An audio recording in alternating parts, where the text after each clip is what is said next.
Miss her. What are your memories of Betty Boothroyd at the dispatch box and indeed all the other issues of the day? Get in touch with us, gbviews@gbnews.uk with your views. Could Brexit be going to get done, or will the deal's opponents do for it? All your views coming up a little later. Before that, latest headlines with Tamsin.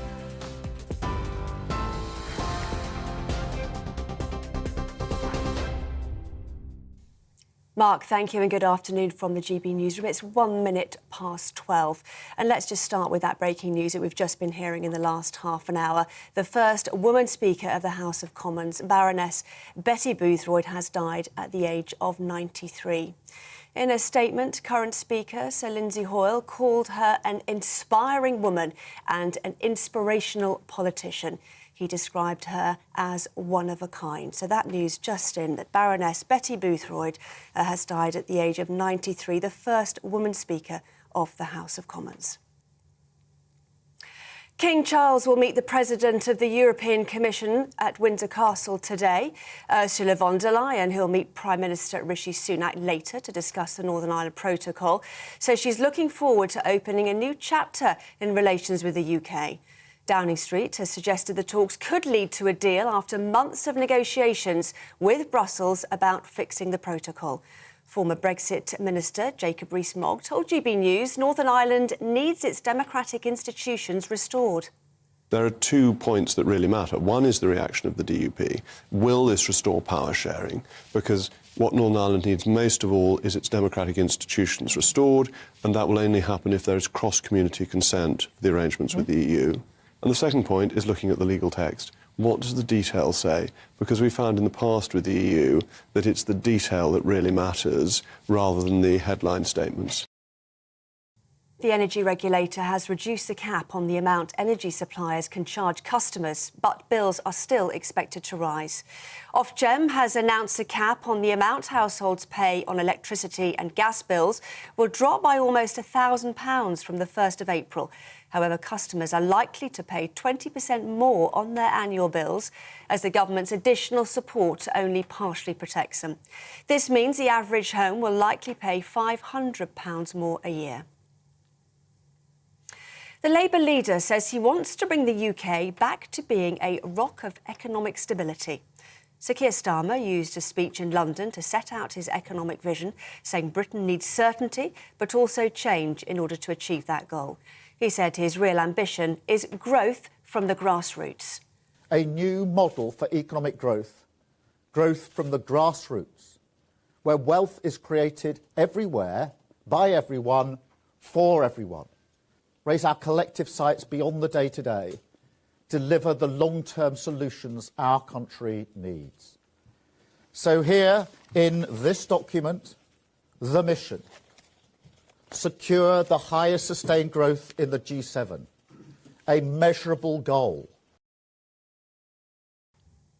Ministers are due to hold emergency talks with supermarket bosses today amid the current vegetable crisis. Food Minister Mark Spencer has summoned bosses from all the major chains to find a way to get shelves fully stocked again.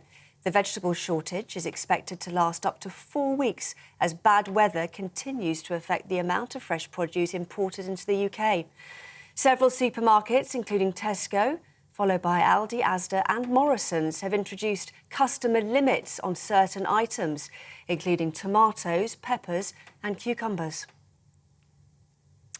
The legal age to get married has been raised to 18 to help protect vulnerable children.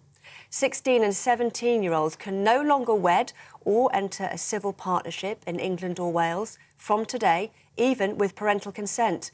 The law change means it's now a crime to exploit children by forcing them into an arranged marriage. The Girls Not Brides Coalition has called it a huge victory. Thousands of physiotherapists are set to strike next month, accusing the government of refusing to negotiate over pay.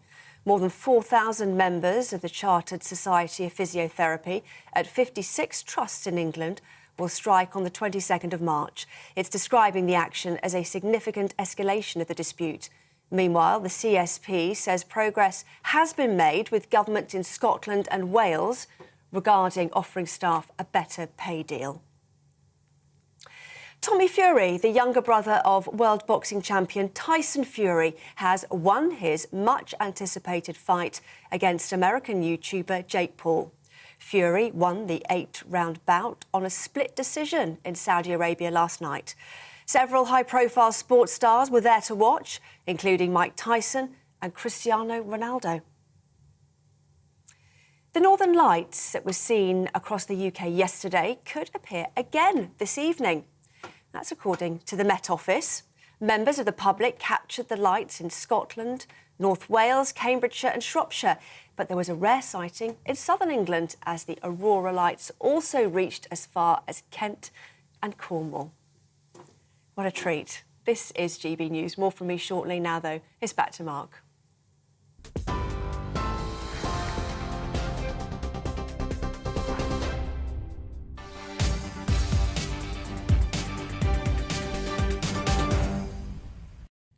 Tamsin, thanks very much. So, Rishi Sunak expected to unveil that new Brexit deal with the European Union after winning what he's indicated are major concessions from Brussels. The Prime Minister to meet European Commission President Ursula von der Leyen in Windsor this lunchtime, and it could see the two leaders seal a fresh agreement on the Northern Ireland Protocol. Then in the last hour, confirmation that she will meet the King for tea at Windsor after all the official meetings are concluded. We've just got some more coming in on that from Downing Street. The Prime Minister's official spokesman defending that decision to advise the King to meet her, saying the Prime Minister fundamentally believes the decision was for Buckingham Palace and he firmly believes it's for the King to make these decisions. Not uncommon for His Majesty to accept invitations to meet certain leaders. He's met President Duda and President Zelensky recently, and he's meeting with the President of the EU today. But certainly it has raised some eyebrows about his involvement in this political decision-making process today. But the Prime Minister will address the Cabinet in the hope of securing their backing before then holding an expected news conference with the EU boss this afternoon. But then it's the real work beginning, selling the deal in all of its detail to the DUP and his own hardline backbenchers in the ERG. Let's get the latest with our political editor, Darren McCaffrey, who joins us. So, Darren, all the pieces in place for what will be a sort of fairly momentous occasion, but the detail, it seems, still to come, and even the Cabinet themselves aren't quite sure what that's going to be. Yeah, really interesting this. We've seen in the past, haven't we, many times, Mark, when there have been negotiations between the EU and the UK, a whole series of leaks, particularly from Brussels, which normally leaks like a sieve. That has not happened this time. Yes, we've got a sense around potentially on things like VAT, where Northern Ireland will be able to set its own rate. We think that the ECJ, the European Court of Justice, will still have some role, though potentially at a distance. And we think we know at least, that pets will be able to travel into Northern Ireland without pet passports, and potential changes also to customs arrangements. But we do not have, what I'm trying to say here is we do not have the precise detail. It has been kept very close to both the chests of Brussels and of London. To give a sense of the choreography today, as you say, we're expecting the Prime Minister and the EU Commission President Ursula von der Leyen here in Berkshire probably in the next hour, hour and a half or so. They're going to continue and conclude the negotiations, though let's be honest about this, the deal essentially is already done. Today is really about choreography. Then when that has happened, we expect it to last no more than an hour, the Prime Minister is going to dial into the Cabinet virtually to discuss the detail of the proposals, to effectively get their agreement. Then we're expecting a press conference a little later on this afternoon here in Berkshire between the Prime Minister and Ursula von der Leyen. And then the Prime Minister is going to head back to Parliament, to Commons, to address MPs, to make a statement to try and effectively win them over. Now, where are we politically with all of this? Well, at the moment, you heard it from Rees-Mogg there in the news bulletin, both the DUP and, it seems, those kind of Eurosceptics ERG group, if you like, the people the Prime Minister really needs on side. They're holding fire at the moment. They're saying they're going to wait for the detail. They're going to wait for the legal text before they jump to judgment. Though there is a sense, at least, I think, Mark, the MPs who up until now have been sceptical do seem to be on side. The Prime Minister spoke to quite a few of them over the weekend. There's been a big Downing Street operation to try and convince them that this is a good deal. So we'll have to wait and see how this plays out politically. But at the moment, it seems that Downing Street are in a relatively good position in terms of party management. But just to explain to people, I mean, obviously we've talked about the customs arrangements and this green channel, the red channel and so on, but it may well be that the sticking issue is that of sovereignty, or what Sir Geoffrey Donaldson called the democratic deficit. And that's the position of the European Court of Justice in terms of EU trading law. Who has the final say? Yeah, two parts to this effectively when it comes to sovereignty. First of all is the role of Stormont, so the Northern Ireland Assembly, in terms of their democratic consent to changes to the protocol, if you like, to the customs border. How much of a say do MLAs have in that process? Up to now, there's been a criticism that effectively things were being imposed by Brussels that people in Northern Ireland didn't effectively have a say over.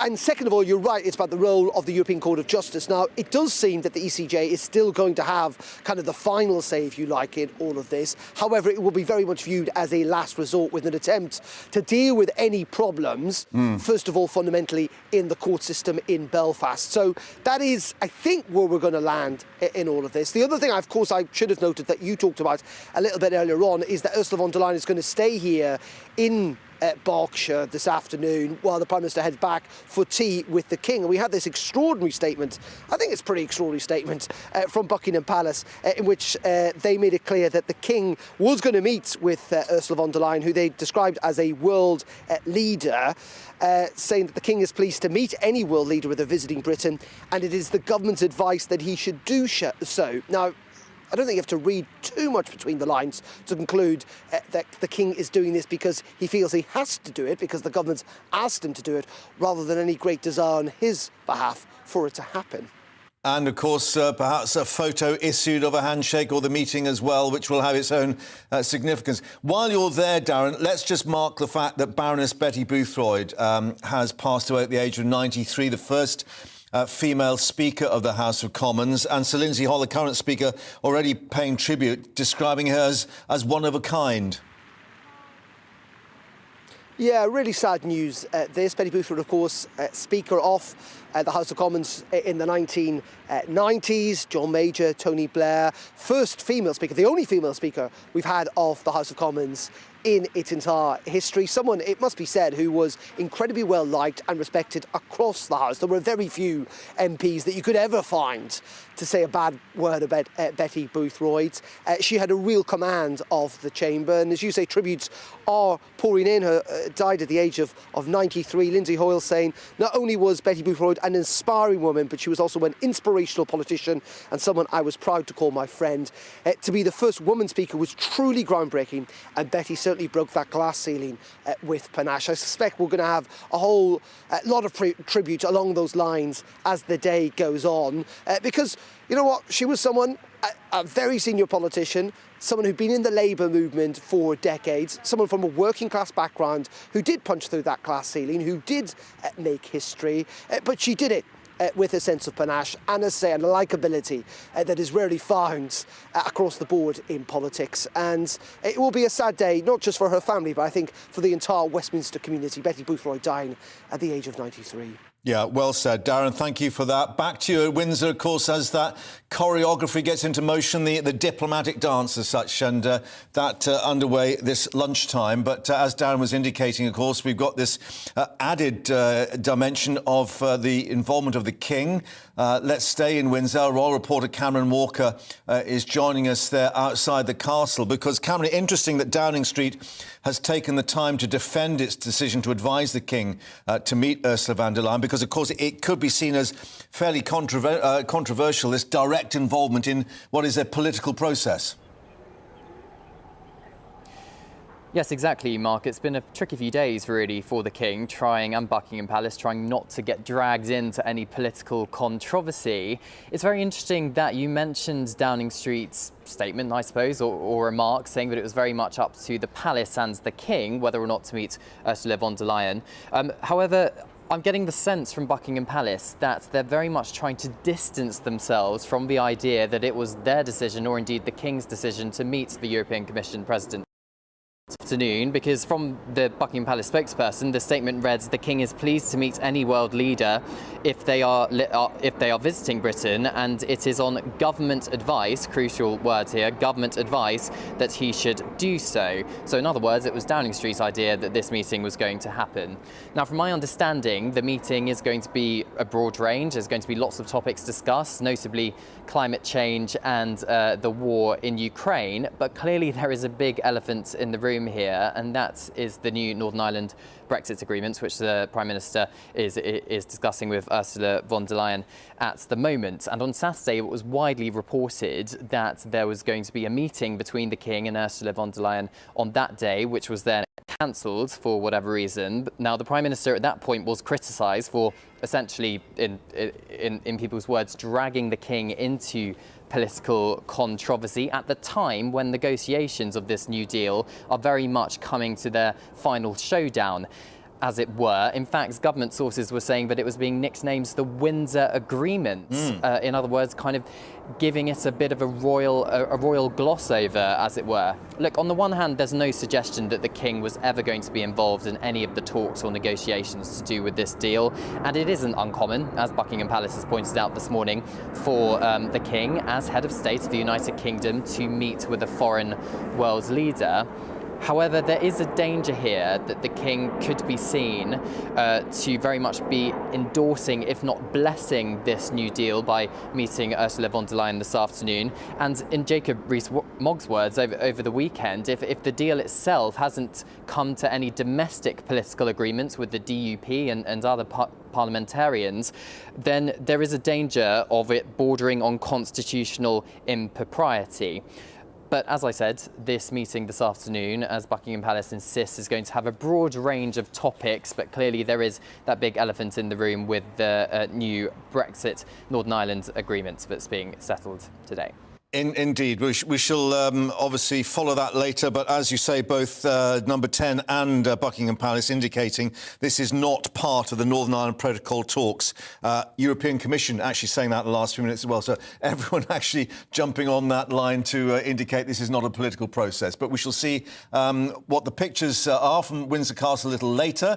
But let's now cross from Windsor to Stormont with our Northern Ireland reporter Dougie Beattie waiting for us there. And Dougie, let's remind people, of course, it's not just about the issue of the cross-border customs arrangements. It's getting the DUP back into power sharing there at Stormont as well, which will be the ultimate goal of all this going on today. We're being told the DUP says the devil is still in the detail. Well, it is. That is the goal, is to get this government here back up and running once more. And this building hasn't really been in use as a government for about a year. But once a week, the political parties do have their meetings here. And this morning, the DUP, 10 o'clock this morning, had its meeting. Its party faithful were gathered in here. And Sir Geoffrey Donaldson happened just to be going in. And I caught him as he was going in. And he said, look, I haven't seen the legal text of this agreement yet. Now, that's just before he will probably go off to London. Of course, he is an MP, so he will have to go there to sit, and he will probably be given the detail of that sometime today. Rumours around other meetings coming later on in the week here to try and see will they bring the DUP on board. But really the people of Northern Ireland are thinking, well, if the deal was to do with Northern Ireland, why weren't our political representatives in it from the beginning? Because of course that would allow them to put their ideas forward, because as far as most people in Northern Ireland are looking, they just want the government back. They want it back. They want to know their schools are there, what their rates are going to be. Each and everyday things that so many of us take for granted, and of course the protocol stopping that. But they do realise that this is not a new protocol. This is very much a deal with tinkering around the edges. And the DUP have said that they are not going to kick it out as soon as they see it. They're going to take time to look at it and see what details are in it. It is rumoured that there may be room for a Norwegian-type deal, and if that is the case, that could add a bit of fun here, because, of course, Sinn Féin is the largest party in the Republic of Ireland, and if there was election, might well be the new Taoiseach down there and in government down there. And if you were asking do this government want to opt in and opt out of various clauses of the EU that might give advantage to one area of Ireland over the other? That might be a little bit tricky for a lot of political parties here. So it actually might do away with a lot of green and orange issues and actually bring governance in Northern Ireland back to real issues on money, health and wealth. OK, Dougie, for the moment, thank you for that. And back to you, of course, to see what the reaction is once that detail does emerge. As we were saying, we expect that to be revealed first to the Cabinet throughout this afternoon. We'll keep you updated as that process continues throughout the afternoon and all the reaction too, plus the latest energy cap announcement. Why is it going to cost us yet more from April onwards? But we'll be updating you on that fairly shortly.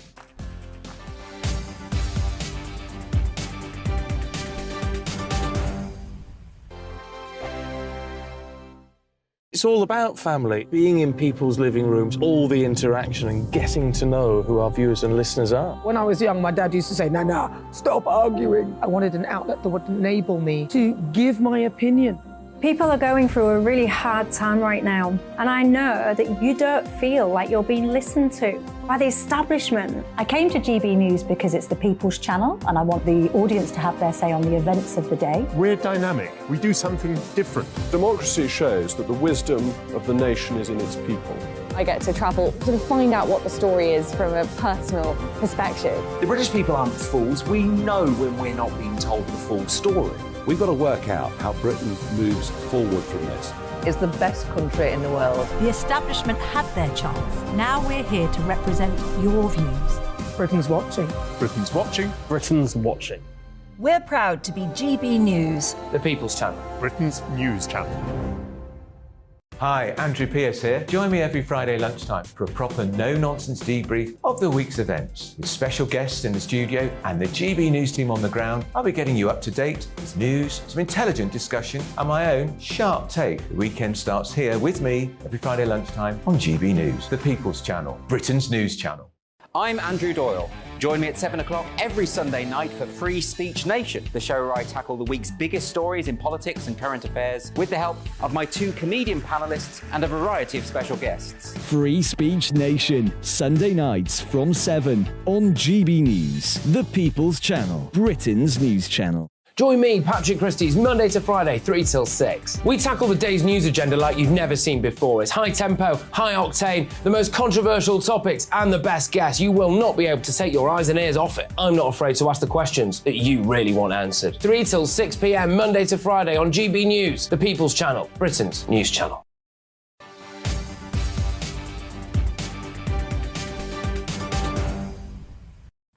Welcome back. Now, Labour leader Sir Keir Starmer says that his party will back the Prime Minister's agreement with the EU. That means that if the deal is put to a vote in the Commons, highly likely the government would win with those Labour votes, even without the support of the DUP and a sizable number of Rishi Sunak's own MPs, about 20 or more, maybe up to 30, said to be opposed to any deal that doesn't answer the DUP's own wishes. Well, Sir Keir asked how you could back that deal without having seen the text. As you probably know, I worked in Northern Ireland for 5 years, so I know Northern Ireland very, very well. Spent a lot of time there recently talking through what the issues are with the protocol at length, particularly with businesses. There's a very good business group in Belfast who have put together a 14-point plan of what they need changed.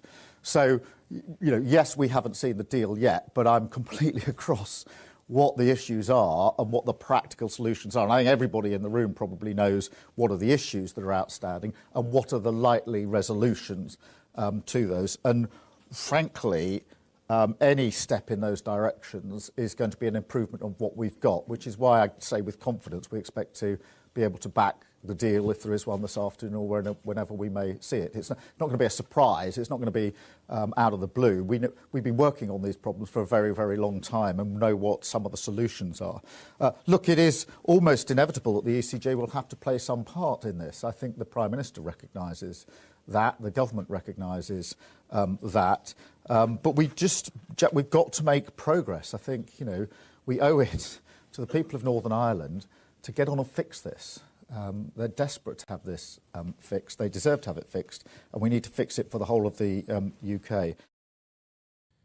Can we fix it? Yes, we can, says the Labour leader. Well, let's speak now to the executive editor of the Belfast Telegraph, John Laverty, who is joining us. John, there's an awful lot of sort of second-guessing going on at the moment. We understand not even the Cabinet knows the detail, but any whispers there in Belfast as to what may be coming down the pipeline this afternoon?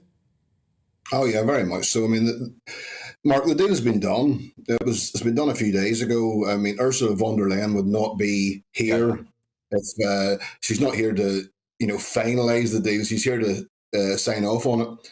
And same with King Charles, obviously, his involvement.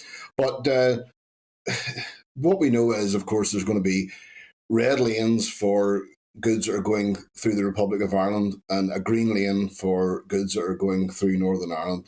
Some changes in VAT as well.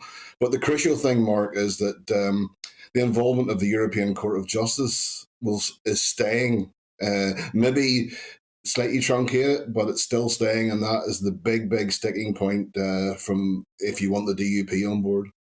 We're being told it's going to be scaled back, but they will remain perhaps the ultimate arbiter of any single market rules, which, as you say, could cause problems for the DUP. But where are we? I mean, Rishi Sunak's been criticised for failing to consult with the DUP, but one can't imagine how this would move forward unless they were being kept abreast of things. Well, I mean, obviously, Rishi Sunak was in Belfast just a few days ago, and he spoke twice as long with the DUP as he spoke to all the other four parties put together. So they obviously know quite a lot, but they don't know everything. And this is going to be presented to the DUP today as a fait accompli.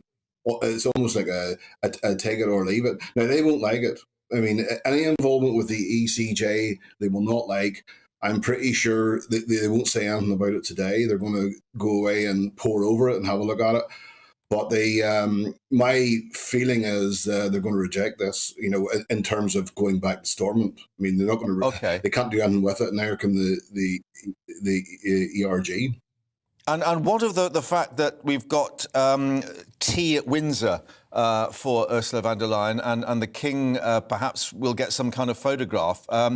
Certainly suggestions, I think Sammy Wilson and also Arlene Foster, indicating it's perhaps not the wisest thing to do to try and oil the wheels if you're putting that image out to many in Northern Ireland. Well, it's certainly oiling the wheels of everybody else. Ursula been over this morning and King Charles getting involved. I mean, Rishi Sunak is obviously very, very confident. As I said earlier, the deal is done.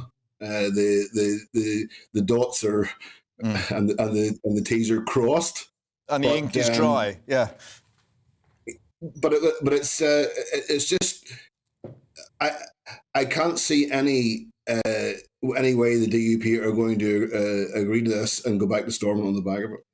Right, so where does that leave the whole process? What's next? Does basically Rishi Sunak just let the DUP hang out to dry and we carry on with government from Westminster? Well, the DUP have been left hanging out to dry by the Tories quite a few times. For some reason, they keep coming back for more punishment. Yes, I mean, Rishi Sunak is not going to let the DUP or the ERG, stymie this deal. I mean, it's going to go through. We'll deal. His idea is we'll deal with the DUP, we'll deal with the ERG down the road. But this nothing's going to ruin today. Today is going to have Ursula. It's going to have Charles. It's going to have Rishi, and everybody's going to be smiling in a few hours' time. Well, not everybody, but everybody on camera at Windsor. And then maybe the smiles will fade away in the coming days. Who knows? John, for the moment, thank you very much. It's going to take quite a few days, yes. Yeah. Thank you very much indeed bringing us their view there in Telegraph, the executive editor of the Belfast Telegraph. More reaction, of course, as we get it, as things unfold this afternoon. But let's now reflect on a man who was found guilty of murder in the UK who'd earlier avoided deportation to Jamaica because of his criminal record. Following the intervention of Labour MPs and celebrities, Ernesto Elliott was supposed to be deported on a Home Office flight back in December 2020. But he then murdered a 35-year-old man in what's been described as a horrific knife fight in the streets of London.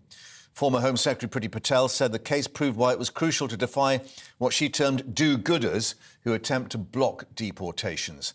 Let's get more with our national reporter Paul Hawkins joining us in the studio. And Paul, he was a number who were due to take to this flight, a Boeing 757, back in December of that year. And there was a huge sort of public campaign to stop the flight going on. And indeed, he stayed here in Britain instead of being flown out to Jamaica. Yeah, there were a number of successive legal challenges throughout the year to this flight, which, as you say, contained 22 others with what they call serious criminals on the flight, along with Ernesto Elliott. As well as the legal challenges, there was an open letter signed by 60 celebrities, authors, other public figures, and what's being reported as a host of Labour MPs also adding their signatures to that letter, trying to stop the deportation flight, comparing it to the Windrush scandal. So what happened was, essentially, because of those legal challenges, the flight never took off. The Home Office had to release him, and then 6 months later, in June 2021, he robbed and murdered 35-year-old man Nathaniel Iwu in a drugs row. He was then sentenced last month to 26 years minimum term, plus 12 years for robbery to run concurrently. And so at the moment he's doing jail time, and according to reports, they reckon that could cost the taxpayer £1.3 million. Where he could have been serving a sentence abroad. I mean, the legal position, as far as we understand it, that he was released back on the streets after he was taken off that flight. The Home Office saying they could only detain foreign national offenders if there was, quote, a realistic prospect of imminent removal. So the very fact he didn't take or wasn't allowed on the flight or didn't go in the flight meant he couldn't be detained any further back here. I mean, it's just like a catch-22. It is a catch-22. The Home Office has said foreign national offenders who exploit our system and commit crimes will face the full force of the law, including deportation. While legal challenges can frustrate immediate deportation, we remain resolute in our commitment to deport those who abuse our hospitality. And also, you mentioned the former Home Secretary, Priti Patel. Yeah. The current Home Secretary, Suella Braverman, has tweeted this morning saying this murderer should have been deported on a flight out of this country in 2020, but the courts blocked his removal after dozens of Labour MPs cried out it was an injustice. So much for their pledge to keep Britain's streets safe. We have asked Labour for a response and we're waiting for that. All right, OK, so as soon as we get that, we'll update people in terms of what their response is. Paul, for the moment, thank you very much indeed. Plenty more to come. It's going to be a busy few hours. We'll keep you ahead of what's being called the Windsor Agreement or the Windsor Protocol. Prime Minister Sunak touting concessions from the EU in the new Brexit deal with the President of the European Commission. We'll have all the latest for you. First, an update on the headlines with Tamsin.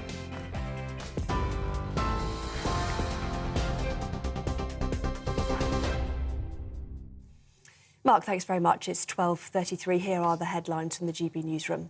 King Charles will meet the President of the European Commission at Windsor Castle today. Ursula von der Leyen has arrived in the UK. She'll meet Prime Minister Rishi Sunak for post-Brexit talks later and has said she's looking forward to turning the page on the Northern Ireland Protocol. The UK Minister of State for Northern Ireland, Steve Baker, has hinted a deal is getting closer.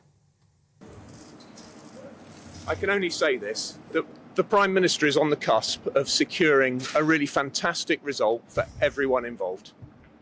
So thank you. Former Speaker of the House of Commons, Baroness Betty Boothroyd, has died. She became the first woman to be elected as Speaker in April 1992, staying on in the role until October 2000. Current Speaker of the Commons, Sir Lindsay Hoyle, has called the Baroness an inspiring woman and an inspirational politician, describing her as one of a kind. She was 93. The energy regulator has reduced the cap on the amount energy suppliers can charge customers, but bills are still expected to rise. Ofgem has announced the cap on the amount households pay on electricity and gas bills will drop by almost £1,000 from the 1st of April. Despite this, customers are likely to pay 20% more on their annual bills, as the government's additional support only partially protects them. This means the average home will likely pay £100 more a year. The Labour leader says he wants to bring the UK back to being a rock of economic stability. Sir Keir Starmer used a speech in London to set out his economic vision, saying Britain needs certainty but also change in order to achieve that goal. He said his real ambition is growth from the grassroots. TV, online and DAB+ radio, this is GB News.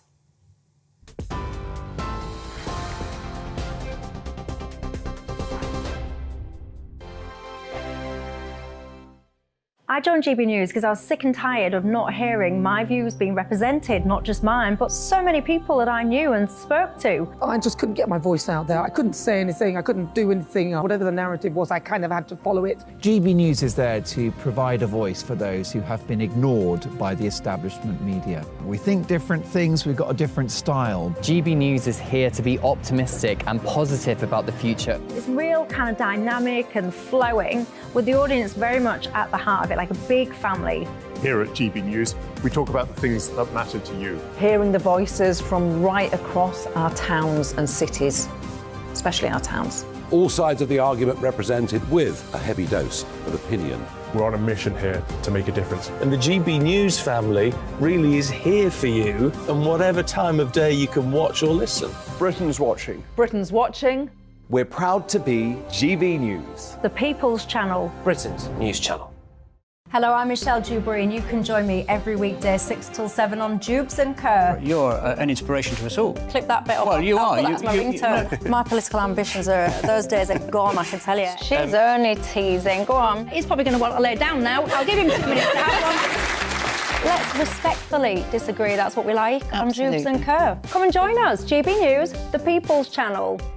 Michelle Dewberry, weekday evenings at 6 o'clock. Westminster is going around in ever-decreasing circles, followed by the media. Britain is broken. How on earth did we get into this mess? But more importantly, how do we get out of it? Join me at 7 p.m, Mondays to Thursdays on Farage. Here on GB News, we will have open, rational debate. We've got to work out how Britain moves forward from this. Join us here on GB News, the People's Channel. Britain is watching.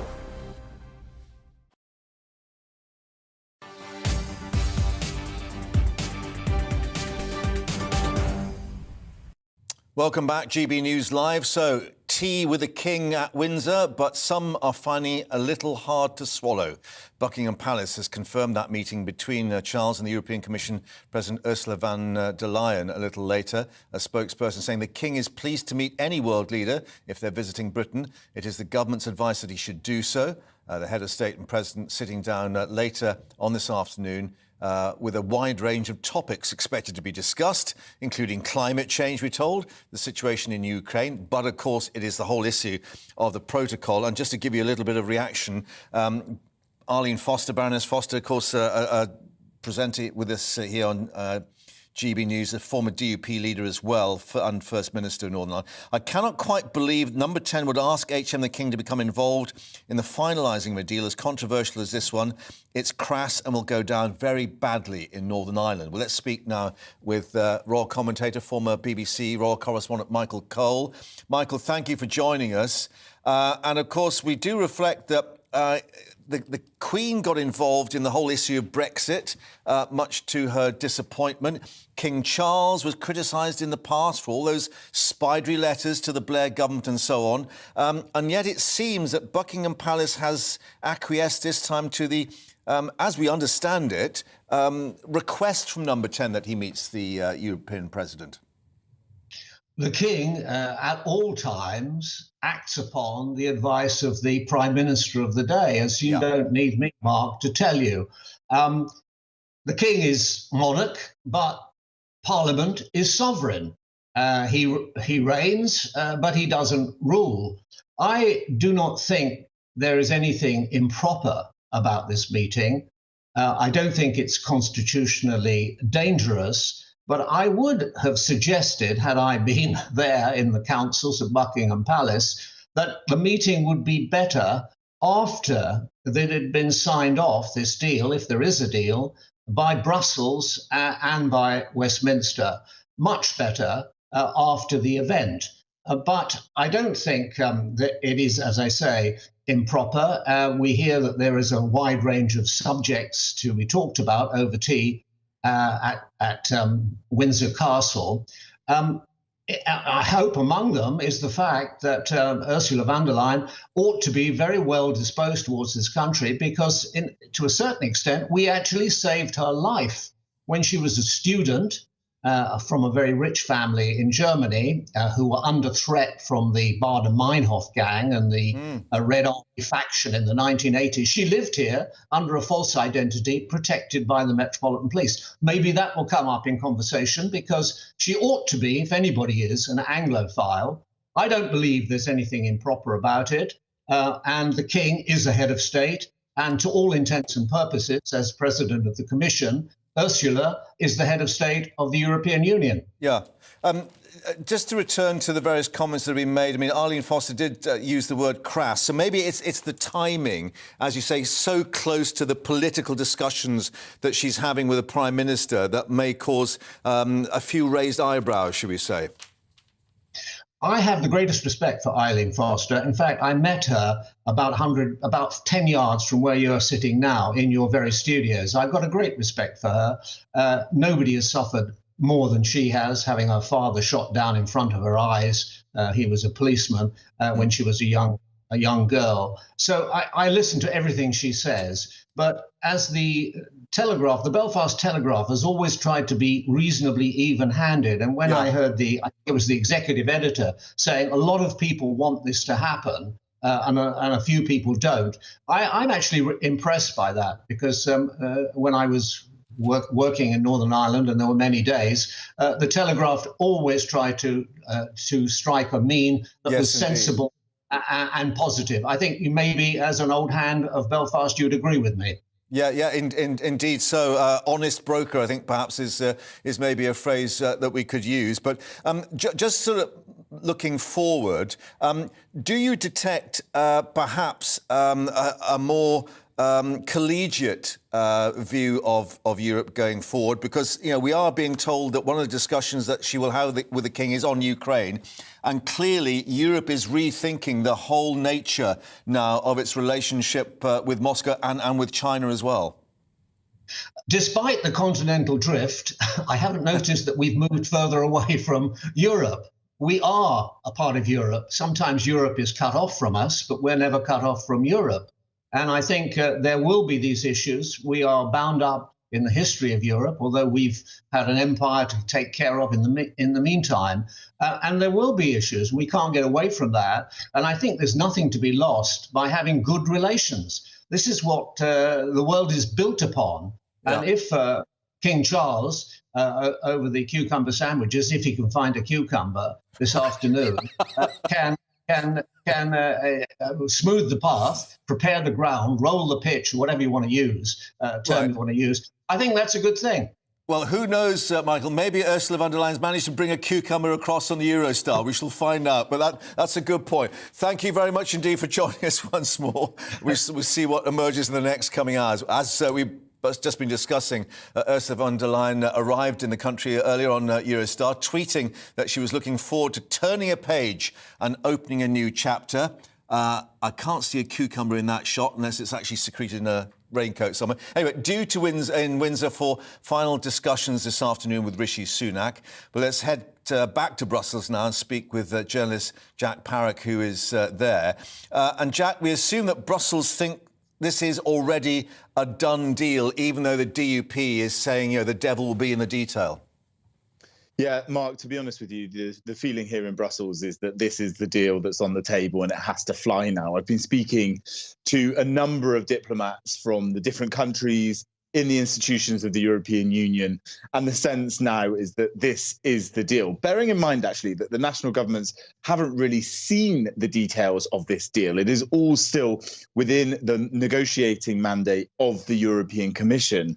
But the truth of the matter is that the 27 countries gave the Commission their mandate, the mandate to negotiate this deal, and they feel that they trust what Maroš Šefčovič, who's the Vice President of the European Commission, who's really been in charge of this, and they're seeing now von der Leyen going to the United Kingdom, and they sense that this is now the done deal. One diplomat put it this way to me. They said, if this isn't the deal, then the UK is delusional and we have no point in going further on this. But they obviously know that they do have to have those negotiations if it doesn't fly in Westminster. Yeah, and one wonders what the wording and the structure will be over this central issue of the European Court of Justice and its role. We're being told, basically the suggestion is, scaled back is the phrase that's being used, but will not disappear, i.e. it'll still be the ultimate arbiter of single market rules on these cross-border customs regulations and so on. Yeah, this is a real red line for the European Union and has been from the very start. Essentially, if there are goods coming into the EU, which are these goods that would be going from Great Britain through Northern Ireland, potentially into the Republic of Ireland, that those goods and any deal that is struck on that has to come under the oversight of the European Court of Justice. This is how the EU sees that it protects its single market. And so at the end of the day, that is something, that is a red line, that is part of the negotiating mandate that was given to the European Commission by the member states. Now, what it looks like is that it won't be the court of first instance, that there will be some sort of Northern Ireland tribunal that potentially courts in Northern Ireland can judge this first. But essentially, giving up ECJ oversight is a very unlikely thing. As you said, the wording we're hearing is scaled back. Yeah. Jack, thank you very much indeed for updating us there in Brussels. More reaction from you, of course, as the details emerge this afternoon. But let's head back to Windsor now. As we were saying, it's perhaps going to be called the Windsor Agreement or the Windsor Protocol. Or could it be, Darren, the Windsor Knot, as they get sort of tied up in this? Interesting that in the last few minutes, there's a bit more coming through from Steve Baker, that arch-Brexiteer, basically saying this could be a really fantastic outcome. Now, we assume that the details are yet to be given to Cabinet and others, but that mood music is quite positive. Yeah, and that is really fascinating in all of this, Mark, as the Prime Minister makes his way here. In fact, I'm just seeing we might be quite on key. I'm just seeing one of the outriders arriving, which is normally a sign someone important is just about to arrive. We'll keep you across that. You're right, though. What's fascinating is normally the difficult task for the UK government in these Brexit negotiations has been trying to get a deal done with the EU. This time round, the deal with the EU seems to be relatively straightforward in terms of what the Prime Minister has managed to agree. I agree with what Jack just said, is actually lots of the countries have not been involved in this. Essentially, Dublin's been key, unsurprisingly. But the really difficult task for the Prime Minister has been trying to get those hardline Brexiteers, the DUP, on side. That's why the deal has proved quite difficult. I'm just going to step out of the way because I think we are going to see the Prime Minister, who's just arriving here in Windsor. It certainly looks like his motorcade is making its way over the bridge at this hotel, not far from Windsor here in Berkshire, where Ursula von der Leyen is due to arrive a little later on as well. But to me, that looks like Rishi Sunak's motorcade. I will just get out of the way. So those talks are going to begin, they're due to begin around 1:30. I would suspect they're not going to last very long because, as we've been talking about, Mark, time and time again this morning, the deal is essentially done. This is not an actual negotiation. It's more a signing ceremony, if you like. And then we're going to hear, actually, from the Prime Minister and Ursula von der Leyen a little later on here at Windsor, where they're going to hold a press conference. Interestingly, though, it is the middle bit where things are key. He's going to talk to the Cabinet remotely from here. Right. James Cleverly and the Northern Ireland Secretary are also here. He's going to speak to them remotely. The Cabinet's going to meet, I think, in Downing Street, where he'll spell out the detail.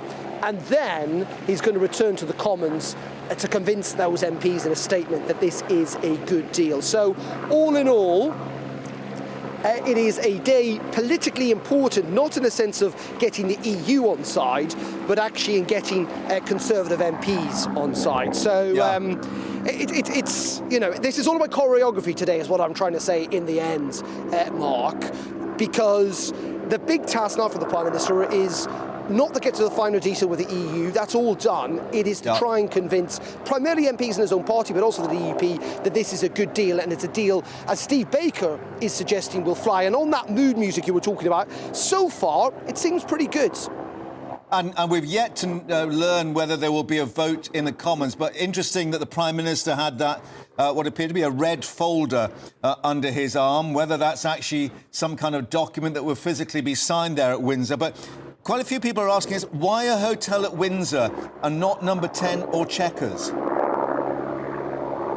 You know what, this is really, really fascinating, and to be honest, it's not entirely clear why that is. Now, we had this suggestion, of course, over the weekend that Ursula von der Leyen was going to meet the King. The King is clearly in Windsor Castle today. That is now going to go ahead, much to the angst, it must be said, of some politicians who feel that the government is using the King in all of this. But yes, it is rather odd that this meeting is not taking place in Downing Street. It's not taking place in Belfast or Chequers or a whole range of other places you could have it, but rather a random hotel just on the outskirts of Windsor here in Berkshire. It's slightly odd, and I'm not entirely sure why the reason is. Obviously, proximity to Windsor is quite important, given that's where Ursula von der Leyen is going to be meeting the King a little later on. But I think we'll also see those kind of concerted efforts by the Prime Minister to try and win round politicians carry on in Parliament later on this evening. In some ways, that's where the main action is going to be today. But yeah, location-wise, I mean, I've covered many of these negotiations. It is a little strange. I will certainly give you that. But gives you a very dramatic background of the water spouting from both of your shoulders, so we'll stay with that shot, which is very good special effect. However, let's reflect that Jacob Rees-Mogg, among others, saying it's constitutionally unwise for the King to meet Ursula von der Leyen around the signing. And as we were discussing with Michael Cole, obviously it's the timing of this, so close after the political meeting, then to have tea at Windsor round the corner. Yeah, Downing Street this morning suggesting, well, the King has met a whole road of world leaders in recent days and weeks, including President Duda of Poland, along with President Zelensky of Ukraine. But it is also clear when you read that Buckingham Palace statement that the King is doing this on the advice of the government, not necessarily because he's got a great desire to meet the EU Commission President Ursula von der Leyen. She's described as a world leader. Now, technically, Ursula von der Leyen is in charge of the EU Commission, which is essentially the civil service of the European Union. Yeah. I'm not entirely sure she does fall under the world leader banner, though Downing Street would say she does go to G7 and G20 meetings. So in the end, and you're right, Arlene Foster, Jacob Rees-Mogg, there are politicians who were pretty angry about the government insisting that the King should meet Ursula von der Leyen. In the end, though, I think this is going to come down to the detail of what's inside the document. And it is interesting that at the same time, while you have some Brexiteers, particularly those within government, saying this is a good deal, and they've obviously been exposed to the detail of it. I think Steve Baker was called into Downing Street last night. Others are saying we're going to wait. We're going to wait for the detail. And that is why I think, crucially for the Prime Minister, it's not what happens here that is going to matter. It's not what's going to happen at that press conference, or indeed, I think, in that cabinet meeting this afternoon. What's going to matter is what happens in Parliament tonight, what happens in Northern Ireland in the next couple of days in terms of reaction there. And in regards to the vote that you put forward, I think almost certainly there will be a vote on this, because if the government doesn't grant one, you can bet your bottom dollar that those within the EGR, will engineer one, if you like we've seen over previous Brexit votes in the past. So I think the government will cave on that issue of a vote. We don't have a timescale for when that will. I think they'll allow people to chew over the fat first, but I'm almost certain Parliament will be given a say in that fashion. A busy few days ahead for the moment, Darren. Thank you for that. But let's reflect that Sir Keir Starmer saying earlier it's almost inevitable that the improved deal would include some oversight by the European Court of Justice. Labour leaders saying real changes to the Brexit deal needed and the relationship reset with the EU. But he's also going on to set more detail out about Labour's economic plans. Our business and economics editor Liam Halligan is here with the studio. And we saw some nice red graphs that he had in the papers he was holding in his hand. And we heard him last week saying that, he wanted to have growth at the head of the G7 table. But no detail still? No figures? It was very vague, Mark. So I'm just back from the City of London, hot-footing it back to the studio in the shadow of the Bank of England with a lot of city establishment figures knocking around. Labour really looking to give the impression it's preparing for government, but he didn't really say anything at all. Almost the most interesting thing that he said was that kind of line on the Brexit angst within the Conservative Party, the Northern Ireland Protocol, almost designed to wind up the Tory backbenchers. Having offered votes, of course, to get the deal through if it goes, winding up the Tory backbenchers who see Keir Starmer, understandably, they see Keir Starmer as somebody who tried to reverse Brexit when he was shadow Brexit secretary for many years, saying, this Northern Ireland Protocol, it's inevitably going to have some oversight from the European Court of justice. I accept that. And I think the Prime Minister does too, just queuing up it's almost as if Keir Starmer didn't want to give any headlines on the economy, not only because he wants to be vague, because if he starts coming up with details on his tax and spending plans in government, analytical journalists like me will start punching holes in them. Hostage to fortune. But it's almost as if he doesn't want to create any headlines today because he doesn't want to get in Sunak's way, because there's going to be some really bad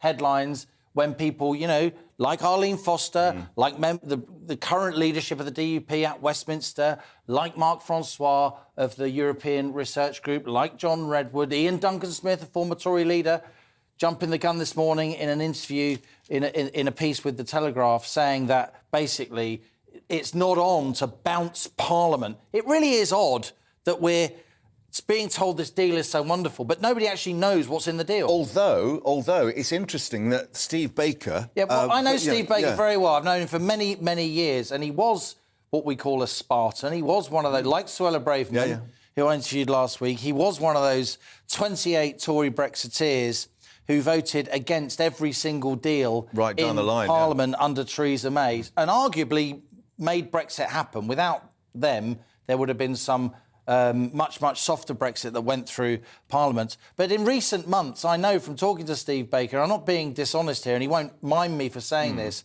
he has basically decided that he is better off, and he thinks it's better for his country, he generally believes this, if he is in the government, influencing government, rather than being a serial rebel and shouting from the sidelines. Which was David Cameron's argument about being within the EU and arguing a case from within. But also interesting, Lord Howard has gone public saying, look, we think this is probably as good as it's going to get. So if we don't get this, where's it going to leave us? Well, I think a lot of people in Northern Ireland, from the Unionist tradition, and a lot of Tory Brexiteers, and maybe even some people in the Cabinet, will say that it's not on that Northern Ireland has any laws that emanate in Brussels, any oversight from the European Court of Justice, because it means it's not the same as the rest of... The democratic deficit, as Geoffrey Donaldson It means it's not the same as GB, and of course that's key to the Unionist identity and so on, and key to the Good Friday Agreement, actually, that the Unionists agree with it.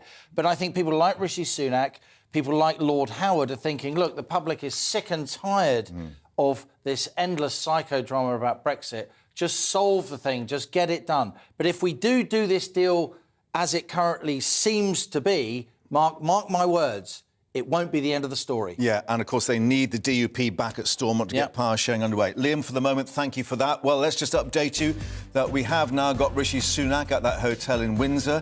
Ursula von der Leyen is due to meet him there, perhaps to sign a deal. Certainly as a news conference due later. And, of course, she's then going to have tea with the King at Windsor. Some people getting a little annoyed about that. All reaction coming up. Stay with us here on GB News Live.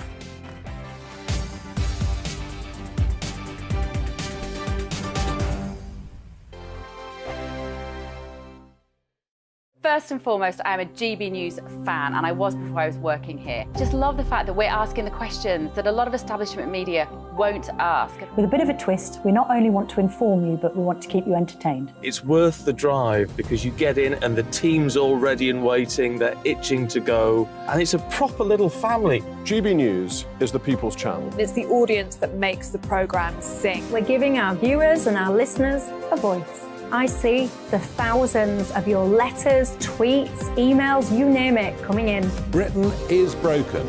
How on earth did we get into this mess? But more importantly, how do we get out of it? The establishment had their chance. Now we're here to represent you. It's time for something different. It's time for GB News. I'm very patriotic. I believe in Britain.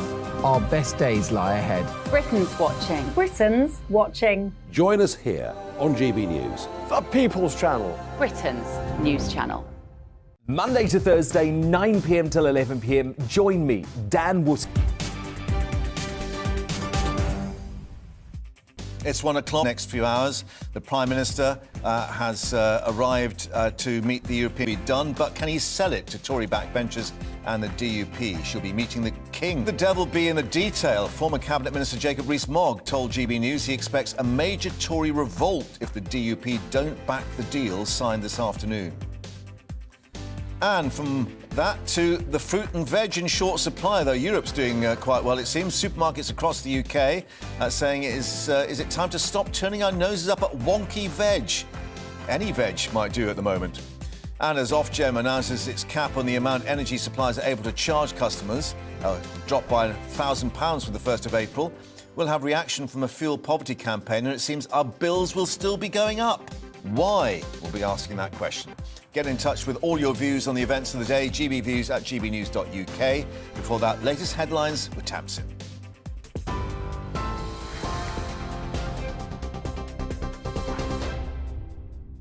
Mark, thank you, and good afternoon from the GB newsroom. It's 1 minute past 1. A government minister has hinted a deal on the Northern Ireland Protocol is just round the corner. It comes as the Prime Minister is meeting with the European Commission President, Ursula von der Leyen, at Windsor Castle today for talks on the protocol. She said she's looking forward to opening a new chapter in relations with the UK. Ms von der Leyen will also meet with the King at Windsor Castle today. Meanwhile, Minister of State for Northern Ireland, Steve Baker, says Rishi Sunak is on the cusp of securing a good deal for everyone. I can only say this, that the Prime Minister is on the cusp of securing a really fantastic result for everyone involved. But thank you, that's all right. The energy regulator has reduced the cap on the amount energy suppliers can charge customers, but bills are still expected to rise. Ofgem has announced the cap on the amount households pay on electricity and gas bills will drop by almost £1,000 from the 1st of April. However, customers are likely to pay 20% more on their annual bills, as the government's additional support only partially protects them. This means the average home will likely pay £500 more a year. The Labour leader says he wants to bring the UK back to being a rock of economic stability. Sir Keir Starmer used a speech in London to set out his economic vision, saying Britain needs certainty but also change in order to achieve that goal. He said his real ambition is growth from the grassroots. A new model for economic growth, growth from the grassroots, where wealth is created everywhere, by everyone, for everyone. Raise our collective sights beyond the day-to-day, deliver the long-term solutions our country needs. So here in this document, the mission: secure the highest sustained growth in the G7, a measurable goal. Former Speaker of the House of Commons, Baroness Betty Boothroyd, has died. She was the first female elected Speaker in April 1992, staying on in the role until October 2000. Current Speaker of the Commons, Sir Lindsay Hoyle, has called the Baroness an inspiring woman and an inspirational politician, describing her as one of a kind. She was 93. Ministers are due to hold emergency talks with supermarket bosses today amid the current vegetable crisis. Food Minister Mark Spencer has summoned bosses from all the major chains to find a way to get shelves fully stocked again. The vegetable shortage is expected to last up to 4 weeks as bad weather continues to affect the amount of fresh produce imported to the UK. Several supermarkets, including Tesco, Aldi, Asda and Morrisons, have introduced customer limits on certain items, including tomatoes, peppers and cucumbers. The legal age to get married has been raised to 18 to help protect vulnerable children. 16 and 17-year-olds can no longer wed or enter a civil partnership in England or Wales from today, even with parental consent. The law change means it's now a crime to exploit children by forcing them into an arranged marriage. The Girls Not Brides Coalition has called it a huge victory. Thousands of physiotherapists are set to strike next month, accusing the government of refusing to negotiate over pay. More than 4,000 members of the Chartered Society of Physiotherapy at 56 trusts in England will strike on the 22nd of March. It's describing the action as a significant escalation of the dispute. Meanwhile, the CSP says progress has been made with governments in Scotland and Wales regarding offering staff a better pay deal. The northern lights that were seen across the UK yesterday could appear again this evening. That's according to the Met Office. Members of the public captured the lights in Scotland, North Wales, Cambridgeshire and Shropshire, but there was a rare sighting in southern England as the aurora lights also reached as far as Kent and Cornwall. This is GB News. More from me shortly. Now, though, over to Mark.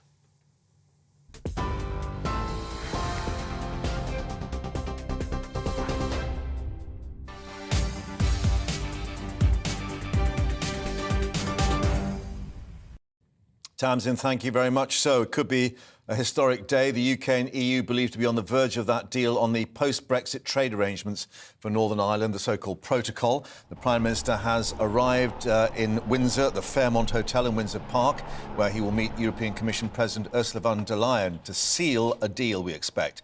And then we're told, addressing MPs in the House of Commons, we think that's at 6:30 tonight, including many of his own, perhaps disgruntled backbenchers, certainly members of the ERG, the European Research Group, and trying to sell the deal. They've indicated, of course, they won't agree to it unless the DUP will. Well, Ursula von der Leyen also to meet the King, having tea at Windsor Castle. We're being told a range of topics on the table, as well as the tea. But will Brexit be one of them? Let's get more with our royal reporter, Cameron Walker, who's at Windsor Castle. Because, Cameron, it seems as if there's as much political discourse on this as there is on the whole issue of the Northern Ireland Protocol.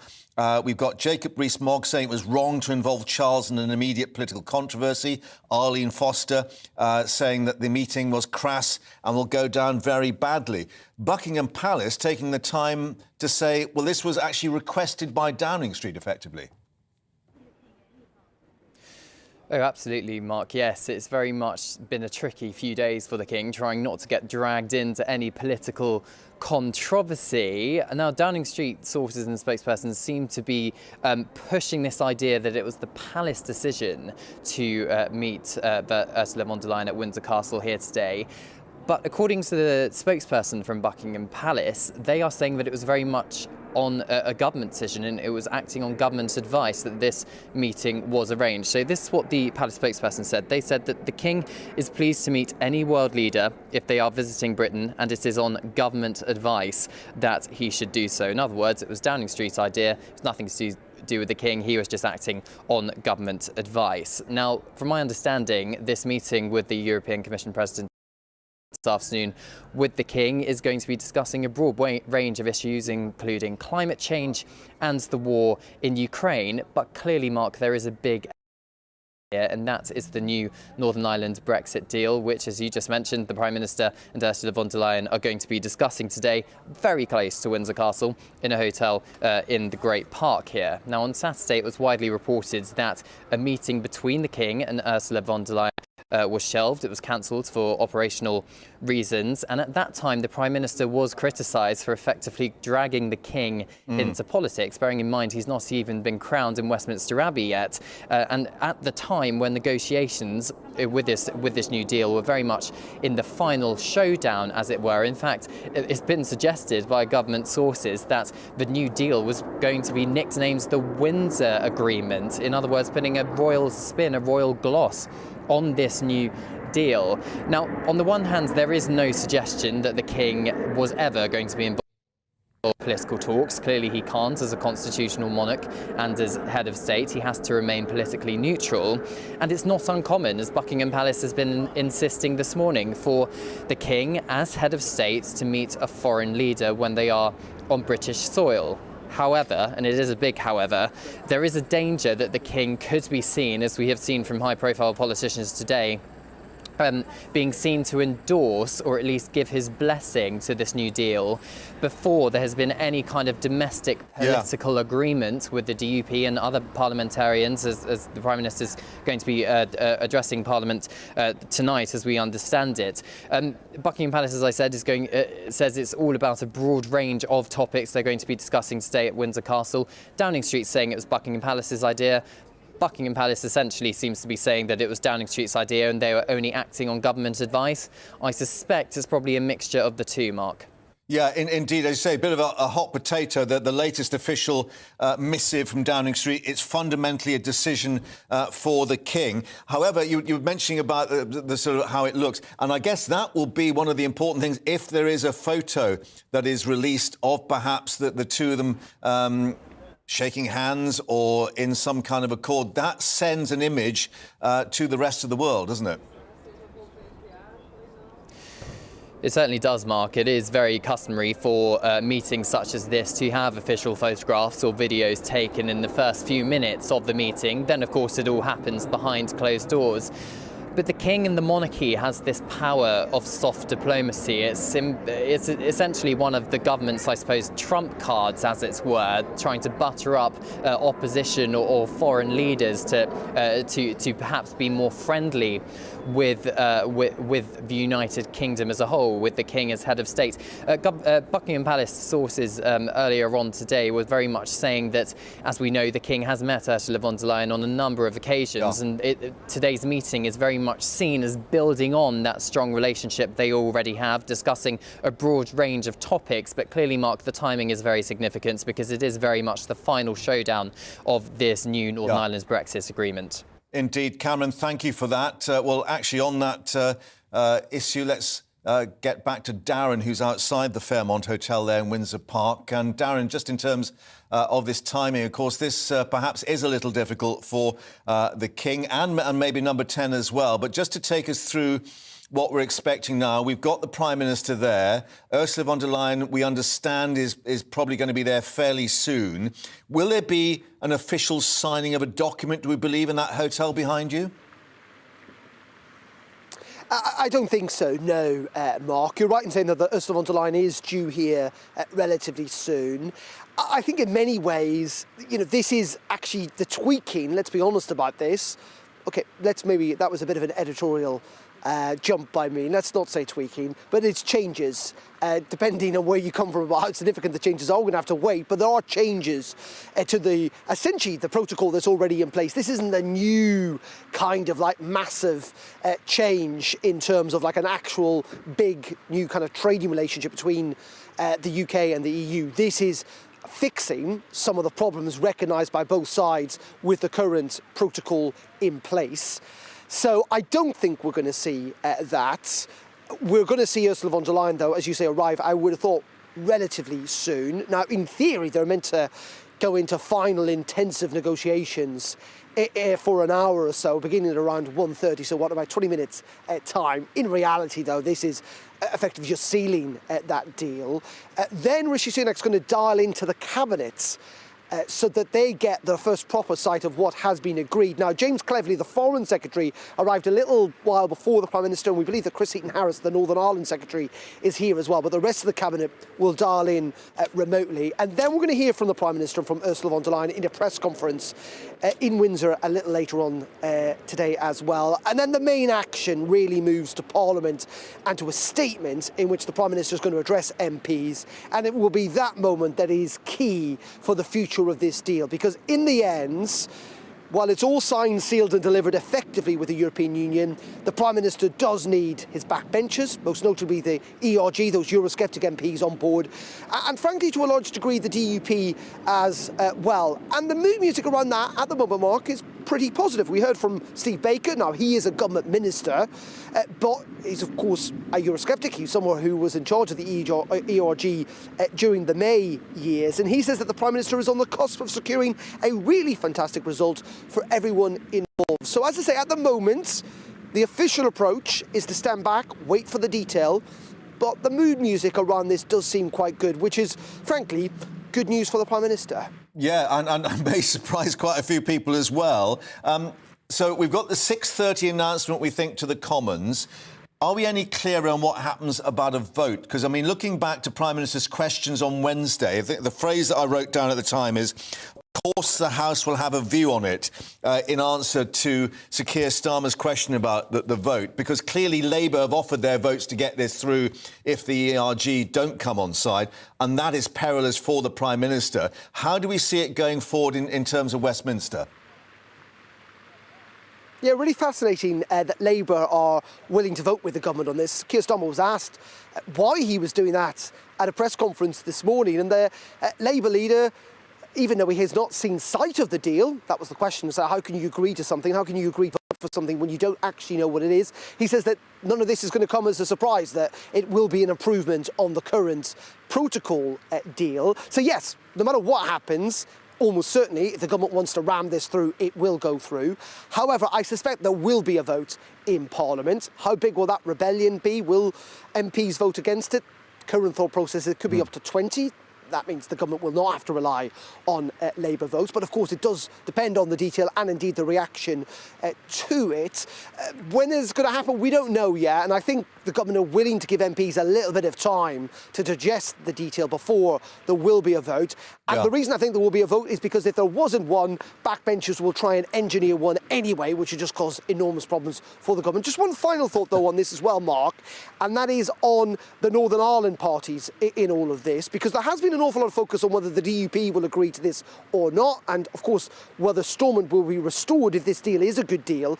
But don't forget there are other parties in Northern Ireland, and well, maybe you get one side to agree, the other side might disagree. It'll be interesting also to hear not just from the DUP in Belfast, but also from Sinn Féin, from the SDLP, the Ulster Unionists and the Alliance Party too. And that will also be an effort I think the Prime Minister is going to have to indulge in the days ahead, not just talking to his own backbenchers, but to the political leaders in Northern Ireland as well. Darren, thank you for that. Back to you when we see Ursula von der Leyen. But on that very topic, let's move over to Stormont now and speak to our Northern Ireland reporter, Doogie Beattie, who is there. And Doogie, Darren making the point there, of course, it's not just the DUP and what they said about the devil being in the detail and the democratic deficit. There are others, particularly the Alliance, of course, who basically have increased political support. But they've got to get the DUP back in this power-sharing collective, haven't they? Well, they do, and it's strange. In the last few minutes here, the meetings upstairs have broke for lunch, and I managed to catch up with a few of the unionist politicians on the way out, and believe it or believe it not, they're quite upbeat, actually. They're talking about this deal with the green lanes and red lanes. Well, it now appears that you will not need to pay any fees to get into those green lanes. You'll just need to prove that you're part of that trusted trader scheme. This was the scheme Liz Truss talked about. And what can you get in there with? Well, basically an invoice or a business invoice, and that lets goods that's coming into Northern Ireland from the UK and vice versa go back and forward, still under UK law, and those goods are coming in and out to Northern Ireland. No extra cost, and that will put the consumer back to where they are. The red lanes, of course, that's for goods that are coming into Northern Ireland and travelling on through to the EU. That will still stay the same and slightly trickier. But if those goods are going through the Republic of Ireland, those inside Northern Ireland will not worry that much about it. It will affect things like pallet sharing and logistics. That'll definitely hurt, and it may hurt some of the ports. But again, I think the unionist parties here could live with that. The problems with European courts of justice and the political deficit that's going in there is still problems around that, but apparently there is some mechanism. Nobody has seen the legal text of this yet, but they are happy enough with what they're hearing. There would need to be some guarantees out of Westminster that Westminster, the differences could be put up the line to Westminster, and Westminster could then negotiate with the EU. It will cause problems that have to be sorted out, of course, with things like agriculture and following the rules of the EU, things like composite materials, of course, that would be used in manufacturing in Northern Ireland. That's another problem that would come down the line. But as Darren has been saying, this is tweaking of a document that's already there. And if you look at Article 13.8 in the protocol, the current one, it says that anything that has been superseded in that protocol must be listed in the new one. So all eyes will now be on that particular paragraph to see what Europe has actually changed, because it must list it, and there's no bluffing on what that must do. But overall, is it a good deal? Will the DUP go for it?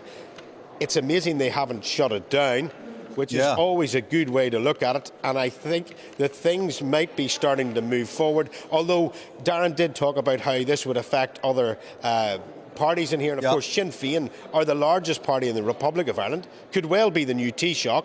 And of course, they will not want to give Northern Ireland an advantage commercially over the Republic of Ireland. They're looking more for an economic alignment, and then political alignment will follow. So that will cause fun and games in here if there is if the parties here want to take out certain parts of EU legislation in order to make them more competitive, and some parties don't. That will turn Northern Ireland, after years and years away from green and orange issues and down to who's actually working for the people. It could be very interesting times, but it must be said the DUP have stressed to me that they are not going in until every I is dotted and T crossed, and there will have to be some sort of ratification of this deal and a lot of clarification of it, because, as it was put to me, they've been sold the same donkey too many times. Yeah, hence what they call this star chamber of lawyers to actually look at the detail. But as you say, maybe no longer green and orange, but green and red lanes. Who knows? But we'll be back as we get more details emerging this afternoon. Doogie, for the moment, thank you for that. But let's speak now to Ben Lowry, who's editor of the newsletter, joining us. And Ben, more and more starting to sort of break cover, if you like. Interesting from what Doogie was saying there, that the DUP certainly not dismissing this out of hand. Yes, although I wonder what's going on there. I mean, Doogie is talking to people at Stormont, and the DUP has politicians at Westminster and politicians at Stormont, and they might not be entirely agreed on this, because if your job is at Stormont, you might be keener for Stormont to come back. I think we also need to not maybe get carried away with what's being said about green and red lanes, because even if there are green and red lanes, it still is the fact that Northern Ireland trade will be governed by EU laws, and that actually isn't going to change today. Hundreds of EU regulations will continue to pertain, and there'll be an ultimate role for the European Court of Justice. It might be a circuitous role, and the reason that we know that is that hasn't even been up for negotiation. So if you do get, by surprise, the DUP going for this today, you're only getting the DUP going for something that's pretty disastrous, ultimately, for unionists not to be in the UK market. You're only getting that because of the immense pressure that unionism is in, and the immense pressure that the DUP is in, and a fear among many unionists that if they lose Stormont, something worse will follow. So there's no question of this being a good day for unionism. OK, so let's address what might be the difficulties. As we were hearing, suggestions, as you say, that the European Court of Justice will still be the ultimate arbiter, although the phrase that's been used, we understand, is scaled back. But there has been talk about this Stormont lock, i.e. the province still has the power to object or delay EU trade issues. And, would that be enough to actually get it through? Well, again, I try to look at things from I do edit a unionist newspaper, so when I try to give you that perspective, I would say, well, it shouldn't be, because what's not going to happen is that there won't be a Stormont, say, in overall EU regulations, a continent of 500 million people. We know that. There might be some sort of rule with regard to the new regulations that come forward. But the new regulations, again, aren't part of the problem. I mean, there's a continuing divergence. But what I do think it is significant, if it is the case that the DUP is moving around to talk about things like that, which are fairly cosmetic in the scheme of things, and to talk about the constrained role of the European Court of Justice. And I think another thing that's telling in this, and this has been here for a while, is you have DUP MPs like Sammy Wilson, who's been on your channel, I would imagine, many times, saying this very morning that the problem is the EU laws, which isn't up for grabs. And the leader of the party, Sir Geoffrey Donaldson, who talks about their 7 tests, which didn't even mention that. Yeah, we're just going to go back to Windsor. We think Ursula von der Leyen is just arriving, or about to arrive, so we'll keep speaking over those pictures. This could get sort of quite Byzantine, but what if that Stormont lock enables Stormont to actually object and then put everything back to Westminster as an arbiter rather than Brussels? Would that work? It's a very interesting question. And there was a theoretical route to that under the original protocol that Stormont could have, ditched the protocol. Yeah, we just got... So I'm sorry, I'm just going to interrupt you again, Ben, just to let people on radio know that Rishi Sunak is now shaking hands with Ursula von der Leyen. He's just emerged from that hotel in Windsor, and he is showing her into the hotel. We saw Rishi Sunak with a red folder under his arm. No paperwork there for Ursula von der Leyen. but the indications are that nothing will be signed as such today, even though we believe a deal has been agreed or done. I think we may get a picture on the doorsteps. No, they're going straight in to get business underway. So they are in the hotel. Ben, sorry to interrupt you there, but that's the moment where perhaps we are getting an indication that we are going to get movement today, because, of course, originally we were told that this may well be taking place on Saturday, and for operational reasons things were delayed. Do we assume that they were still trying to get Stormont and those parties in Northern Ireland on board? I'm not sure what the delay was. I mean, the big attempt to get parties on board was probably a week before that. Right. And I was working yesterday getting out today's paper, and we were not entirely sure until well into the day that it wouldn't happen yesterday. And there had been a possibility it might happen on Tuesday. That's now out of the question. It's going to happen today. The deal has been done for a long time. There's no way, given how the EU operates, that it would get into last-minute changes of substance. And I think that it's a really big ask for unionists to agree to these principles. And it raises, if the DUP does, and I'll understand if they do because they're under this terrible pressure, it raises profound questions about what is unionism. Is unionism about managing decline? Is unionism accepting the Irish Republican theory that this is all a process towards a united Ireland? This is big stuff, and I would be surprised if the DUP goes into it easily, but they keep things very tight. I talked to Jeffrey Donaldson last night. So Yeah. Jeffrey, and he's on our front page, and what he was emphasising the 7 tests, but also mentioning the EU law, but not as putting the same emphasis that Sammy Wilson was. Right. And yet, I talk to these people all the time, and I still don't know what's really going on. And interesting, you picked up this divergence perhaps between those at Westminster and those at Stormont, and what they see maybe as what's doable. But another thought, how much salt has been put in the wound by this meeting with the King, bearing in mind, I think Arlene Foster describing it as crass. I mean, do you think that would have a widespread reaction there? Well, there was some retreat, wasn't there? And that actually, you were talking about the delay over the weekend with the meeting of the King. But we're back to Windsor. We're back to the symbolism. We're back to, I mean, there's something that was a little bit sore for unionists. There was an huge outpouring of affection for the King when he came over after the late Queen's death, and the support that there has always been for amongst unionists for the monarchy. And when the King did come, you know, a great deal of warmth shown to Sinn Féin. And, you know, it's painful for unionists. This is a party that defends the IRA campaign, which targeted and indeed murdered royals, Lord Mountbatten. And, you know, so that's it. So there was a feeling then that the Sinn Féin were allowed to steal the limelight. And I think it will be unfortunate if a deal that has big implications for the future of Northern Ireland and the UK has Windsor and royal associations. Yes, I think it will be difficult. OK, and just to explain to people about the position then of moving Stormont on and getting power sharing back into business, I mean, how damaging has it been for Northern Ireland in terms of this stalemate, if you like, political stalemate? Well, the stalemate is damaging, and the Stormont was down for 3 years. It's almost impolite to mention, and very few people do. And I think it's important always to mention, particularly to a channel like GBNews, which tries to understand unionism, that Sinn Féin was allowed to collapse Stormont for 3 years until it got an Irish Language Act. We had no local government here for 3 years, and the UK government didn't utter, Conservative and Unionist ministers didn't utter a word of criticism of Sinn Féin, and yet now, within a year of Unionists bringing it down on a major constitutional issue, not a cultural issue, the whole thing is being settled in a way that Unionists don't like.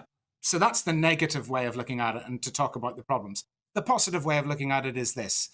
If you had Nigel Farage and Jeremy Corbyn, and they had to be in power at all times, if you had Joe Biden or Bernie Sanders in the Democratic Party and Donald Trump had to be in power together at all times, it would be a difficult setup. So the fact that it ever worked is somewhat surprising. But there isn't an easy path to return unless somehow the DUP agrees to this and brings everybody with it. And I don't really see that happening. It might sort of agree to it, but boldly agreeing to it in a way that makes it easy for a full return to Stormont and people to be celebrating a Belfast Agreement about which unionists feel has acted in a way that's not good for unionism and is good for nationalism, particularly with this protocol. That's not going to be a big celebration from a unionist point of view. So nothing is looking easy here. All right, Ben, thank you for that assessment there. And, of course, we'll see what emerges, not just in these hours ahead, but the days ahead, of course, as everyone digests the detail and the reaction coming up from both Windsor, where we now have Ursula von der Leyen meeting the Prime Minister, also from Belfast as the details are then put, we understand, to the House of Commons at 6:30. All the latest coming up, but let's get more from our news desk fairly shortly.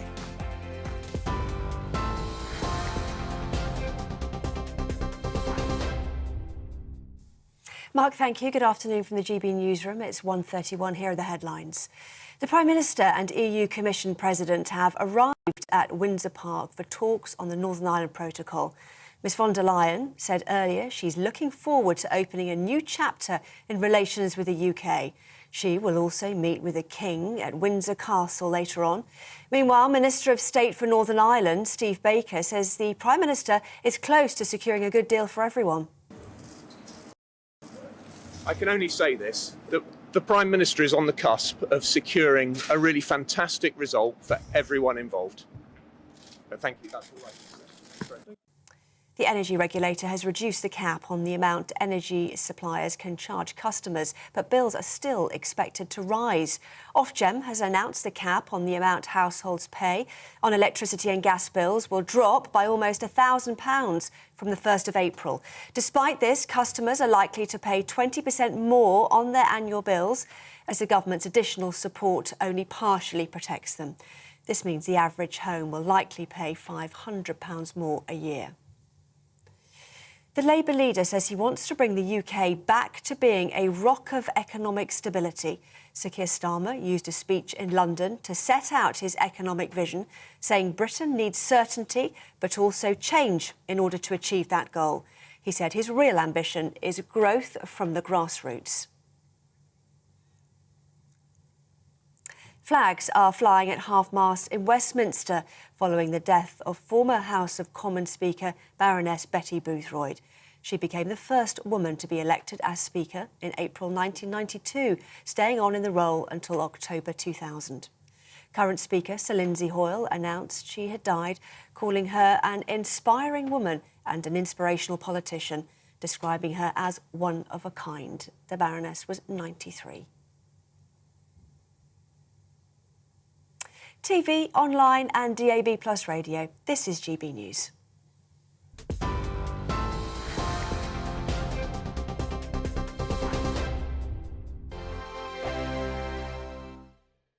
You've probably seen politicians interviewed 1,000 times, but we do it differently. We find out who they really are, we don't shout, we chat, and hopefully we bring a bit of light, not just heat. Did you know Kate Moss? Apparently. Do you have a pair of jeans or a pair of jeans? No, of course I don't. What would I do with them? My friends are like, oh my God, what's she doing now? Join me every Sunday at 6 for Gloria Meets, only on GB News, the People's Channel, Britain's news channel.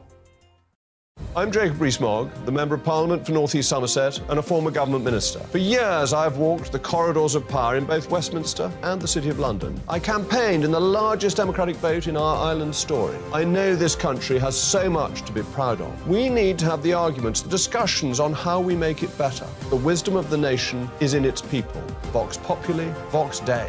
That's why I'm joining the People's Channel. Join me Monday to Thursday at 8 p.m. on GB News, Britain's news channel. Here on GB News Live, we'll be keeping you in the picture, finding out what's happening across the country and finding out why it matters to you. We'll have the facts fast with our team of reporters and specialist correspondents. Wherever it's happening, we'll be there from 12 noon on TV, radio and online. GB News, the People's Channel, Britain's news channel. I'm Andrew Doyle. Join me at 7 o'clock every Sunday night for Free Speech Nation, the show where I tackle the week's biggest stories in politics and current affairs with the help of my two comedian panellists and a variety of special guests. Free Speech Nation, Sunday nights from 7 on GB News, the People's Channel, Britain's news channel.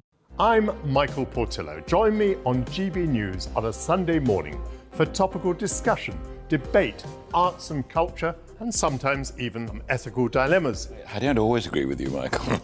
Michael Portillo, Sundays on GB News, the People's Channel, Britain's news channel.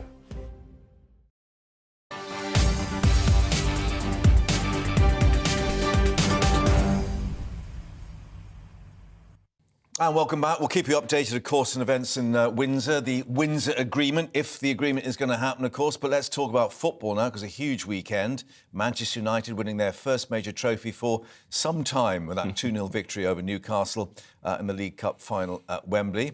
And could it all be over for Chelsea boss Graham Potter? The papers are suggesting maybe he's only got a couple of games to actually secure his position. Another defeat for Blues, meaning they're now 10th in the Premier League. New superstar signings failing to gel. So Potter, could he be handed his P45 despite the magic he managed to conjure up at Brighton? And then in Scotland, my producer says Glasgow is still very much green and white. Yes, my producer is from Scotland. Celtic continuing their recent dominance with a 2-1 victory over Rangers, he's written, managing to hold on to their lead after Rangers sneaked a goal. That's how he's described it, back late in the second half. Well, Aidan is with us to run through all those stories. We'll put the Scottish situation at the bottom there for the minute, because we've got, first of all, just to talk about Graham Potter. I mean, The Sun has just come out saying that he basically is clinging on under pressure after a horror winless win. I mean, it's so sad because he did such great things at Brighton, Graham Potter. Yeah, completely different set of rules in play there at Brighton, though, because the transfer policy is much more strategic. He probably didn't have as much of a say in terms of who they buy. We don't really know how much of a say he had in terms of who Chelsea bought in January. Nonetheless, bringing him a wholesale raft of players in one window, especially in the January transfer window when there isn't usually around a lot of quality around. It's a difficult window to manoeuvre in, but it's such a difficult thing to do. I think back to QPR in 2012, they just survived relegation, bring 13 players in, they're relegated within a year. You look at Nottingham Forest, though, you look at them last summer, Steve Cooper has managed to integrate a massive, I mean, something like 17 signings into the squad. So should he be given time really to make the bits of the jigsaw work? Because, I mean, this has always been Chelsea's problem, that, you know, Abramovich would say, right, let's move on and get someone else. Yeah, probably, but then Chelsea fans will look back to the not too distant past and think, well, actually, it worked. We did change manager a lot, but won a hell of a lot of trophies. Yeah. But if you're trying to depart from that, if you're trying to initiate a new kind of way of doing things at Chelsea in terms of the transfer market, in terms of not changing your coach every 5 minutes, don't forget the current incumbents have already sacked a very successful coach already in Thomas Tuchel. That's not to say they won't do it again,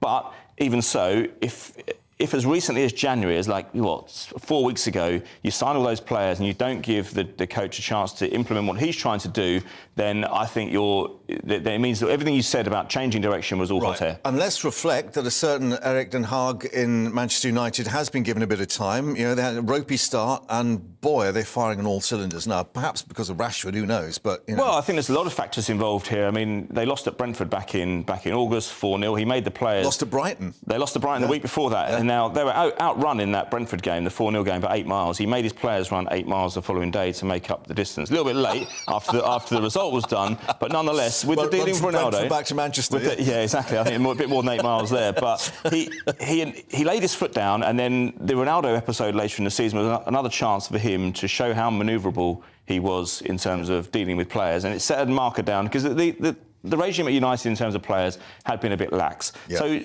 But having said that, it's not as easy as saying, OK, let's use this as a springboard for success. Mourinho did it at Chelsea in 2005. He won the Carabao Cup, but it was unprecedented investment that got them over the line. If you look at Mourinho back in 2017, so 12 years later with Manchester United, similar to Ten Hag, winning the Carabao Cup, they could win the Europa League, same as Mourinho did back in 2017, and finish top 4, but it didn't prove to be a springboard for success. He was out of a job within 18 months.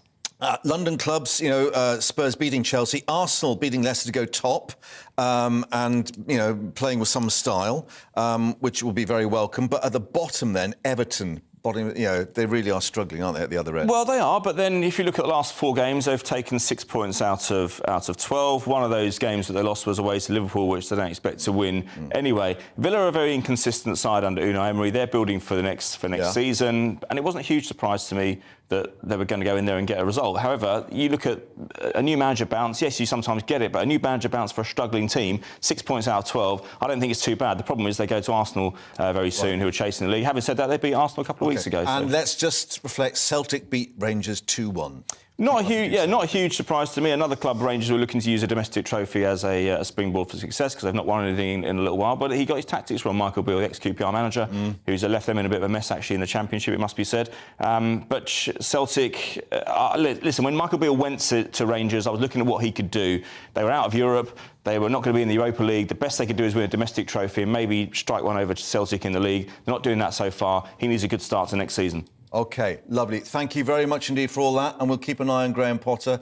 Be a sad end, if he does go. But he'll get a good job elsewhere. There's no worries about that. Aidan, as ever, thank you very much indeed for that. And stay with us, of course, here on GB News, because we've got the latest coming up from Windsor. Darren McCaffrey, our political editor, is there because we have both the Prime Minister and Ursula von der Leyen in that hotel behind you. As you were saying, we don't expect, pen on paper as such, but we did see him walking in with this red folder under his arm. We think there may be some document there. Yeah, indeed, of course, and that's what we're all waiting on, isn't it, Mark, to a large degree? We're waiting on the detail to emerge about what precisely has been agreed between the EU and the UK, because actually, to be fair to all sides, much to the frustration, it must be said, of me and my colleagues around me, we haven't really got the fine detail. We've got a sense, I think, of what's going to come, which is that there will be a more relaxed customs regime between Great Britain and Northern Ireland. That, yes, also pets will probably be allowed in without pet passports. That there could be these so-called green lanes and acceptance of a bit of flexibility when it comes to the single market for the European Union. But that the ECJ will still have a role to play, a scaled-back role, but still a role to play. And there'll be questions as well about democratic consent. Does Stormont, does the Northern Irish Assembly have a bit more of an influence in all of this? So we're going to get that detail. We're going to find out in a press conference in just under 2 hours' time. Though what's crucial in all this is also the politics, because the devil may well be in the detail, but the politics is what Rishi Sunak needs to really care about. He's got a cabinet meeting first, then he's going to go to Parliament to try and convince many of his own MPs to back this deal. And, of course, he'll be having talks as well with Northern Irish political leaders. So all in all, while, this is the easy bit, the choreography of effectively the handshake and the sealing of the deal here in Windsor, the really difficult point for the Prime Minister is still to come in the hours and days ahead about trying to get politically his own MPs on side to back this deal. If he doesn't do that, there's always the possibility that the deal may well fall apart. Yeah, even though obviously Labour have said they'll lend him his votes, which, as some reflect, will be political suicide for him. But all to play for in the hours and days ahead. Down for the moment, Windsor. Thank you. Back to you when we see and hear more. But let's reflect now that the Food Minister, Mark Spencer, has summoned supermarket chiefs to explain, quote, what they are doing to get shelves stock again amid these shortages of fresh fruit and veg that everyone is experiencing. Lidl, the latest to actually limit the number of items you can buy. And reflections that, of course, shoppers are facing restrictions on tomatoes, cucumbers, peppers and other salad crops. Supply problems, we're being told. But let's speak now to the company director of Wonky Veg Boxes, Holly Starkey, who's joining us. Holly, thank you very much indeed for your time. And I think people will be grateful for any veg now, wonky or not, it seems. That's totally the case. We deal mainly in Class 2 produce and supermarket rejections, and we're seeing such a dip in the market for those at the moment. We're really struggling to get our hands on any because supermarkets are being a lot less picky about what they're taking. Right, and it's interesting that Mark Spencer's actually summoned the supermarket chiefs. I mean, some are suggesting a lot of it is because they decided to try and source from Spain, Morocco, even Turkey, Egypt, rather than homegrown produce. Did they make a mistake in doing that? Massively. I'm sure you're aware there's been really bad weather in the countries you mentioned. So we're only really seeing produce coming in from France at the minute, who are dominating the market because they have the expenditure to keep farming through greenhouse and using the gas and electricity. Unlike the Dutch produce we're used to, they've kind of taken back on that because of the cost of running the greenhouses. If the government was to look at it and say, we've come away from the EU, Brexit's happened, let's start reinvesting in our own farming enterprise, because we have before and we have been self-sustainable, I think that would solve most of the issue. So, yeah. But is it the case, as the supermarkets attest, that buying British is actually more expensive, that they can source these things cheaper from countries such as Spain and Morocco in the winter because they don't have to use these heat sources to actually get their veg coming through? It's much cheaper, yes, especially with the cost of living and the gas and electric prices, as you've mentioned. But if the government was to subsidise our farmers to give them the go-ahead and the enterprise to be able to do that and grow throughout the year, the problem would be solved. Again, it comes down to budgeting with the government. I'm just going to apologise to our viewers for the strap we put out, which says lettuce, sort this out. Well, I blame my producer for this. I've nothing to do with that. However, joking aside, are we actually a bit too picky, if you pardon the phrase, about our fruit and veg? In that, we want perfect colour and roundness and shape and so on. Whereas, of course, if you take off the tree or the bush or whatever, quite often they are misshapen and miscoloured and so on. Oh, massively. And we've seen such a increase in people actually accepting wonky veg now and wonky fruit, because we are having to take more of our homegrown produce in the UK. It is slightly wonkier. We don't have the temperature like other countries do to bring it up a lot quicker. So we're seeing more blemishes, more odd shapes, smaller sizes. And I spoke with the National Horticultural Society last year, and we've seen a change in how we look at people in society, how we're very accepting of different models, etc. Why can't we do the same with veg? The three-legged carrot, why not? OK, Holly, thank you very much indeed for joining us, and we'll see how the shelves fill up or otherwise, of course, in the weeks ahead. Now, let's talk about energy, as we just have in terms of growing veg. Ofgem to drop its cap on the amount energy supply is able to charge by around £1,000 to a limit of 3,280. That's from the 1st of April. But despite that announcement, we're likely to be paying 20% more on annual bills, about £500 a year, because the government's support for household becomes more limited from April. And with the perhaps end of the £400 energy bill support scheme, the cost for households increasing even more. Let's speak now to Simon Francis, campaigner with the End Fuel Poverty Coalition. And Simon, a lot of people are really confused by this, with the cap coming down and yet the bills going up, thinking, how on earth is this system supposed to work? Yeah, absolutely. And actually for consumers, the cap that's been announced today is largely irrelevant, because bills are capped by the energy's price guarantee that's set by the government and not by Ofgem. What the price cap does is essentially calculate how much the government is subsidising the energy firms by paying them the difference between the Ofgem price cap, which is what they can pay, and the energy price guarantee, which is what we will pay. But as we've mentioned and discussed, what people will see is that their bills will go up from the 1st of April, because that energy price guarantee is changing. So at the moment, people are paying on average £2,500, but that is then discounted further through the energy bill support scheme. So the reality is that the average household's bill is around £2,100 a year. So it's going to go up to £3,000 a year. That's a 43% increase. Huge amounts of extra strain being put on people's budgets as we go into April. And a lot of people contacting us saying, we thought all the wholesale prices were going down and therefore energy was going to get cheaper, and that we keep being told, there's light now at the end of the tunnel. Why is it taking so long for our bills to come down? But even with wholesale prices coming down, even if kind of things went back to the normal market, which we predict they will from the 1st of July, people's bills are still going to be over double what they were 2 years ago. So that's a huge amount of money for people to have to try and find. And within the price cap announcement today, there was a lot of little stings in the tail as well.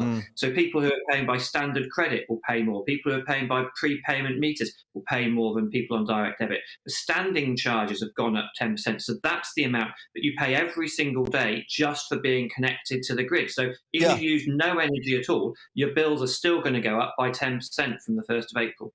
And why is that when they've got the same staff, they've still got the same office structure? People are thinking, well, are we paying for a deluxe service? No, we're not. Well, this is one of the things that we're trying to get to the bottom of ourselves, because it's quite difficult to understand. That they've called it's because of increased costs of transmission. I mean, I think what it means is that it's because essentially the cost of actually operating a firm is also going up. We've heard about, kind of the running costs of businesses. Well, energy firms are also affected by that too. So that's probably where this is coming from. And that is kind of something, given that the energy firms are making such profits at the moment, is something that we feel the government and indeed the energy firms should reflect on, because it really just shows how broken Britain's energy system really is. Indeed. We'll leave it there and we'll see whether it's higher or lower. I suspect which way it's going to go. Simon, thank you very much indeed. But let's return now to the Northern Ireland discussions and perhaps agreements today. Rishi Sunak expected to make a statement to MPs in the Commons at 6:30. Let's get the latest from Westminster, and our political correspondent Tom Harwood is there. Tom, interesting mood music that we're hearing from Stormont. The DUP saying, well, maybe not too bad. We heard from Steve Baker earlier, maybe a sort of cautionary thumbs up. The devil is in the detail, but certainly the indications are that this may get some kind of more widespread acceptance. Yes, there is a lot of waiting around going on, I suppose, now. Currently, what is happening is the stage-managed process of the meeting with von der Leyen, those dotting of I's and crossing of T's, although much scepticism as to how much is actually being agreed at all today, given that von der Leyen has not come over here with a team of large negotiators. No, what has been agreed seems to have probably been agreed a great deal before today. This is about selling the deal. And, of course, the first few stages of today are managed by Number 10. There's the discussions with von der Leyen, the cabinet meeting, and then, of course, that joint press conference.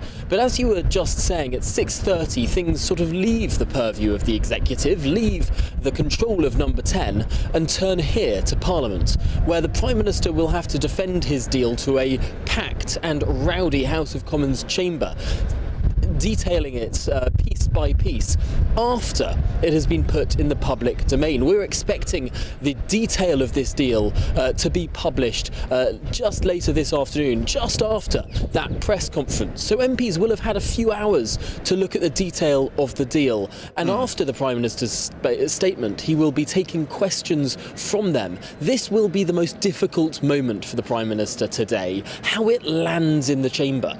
Because Rishi Sunak isn't known to be the world's greatest orator. Sometimes he can seem a little stilted at these set-piece speeches.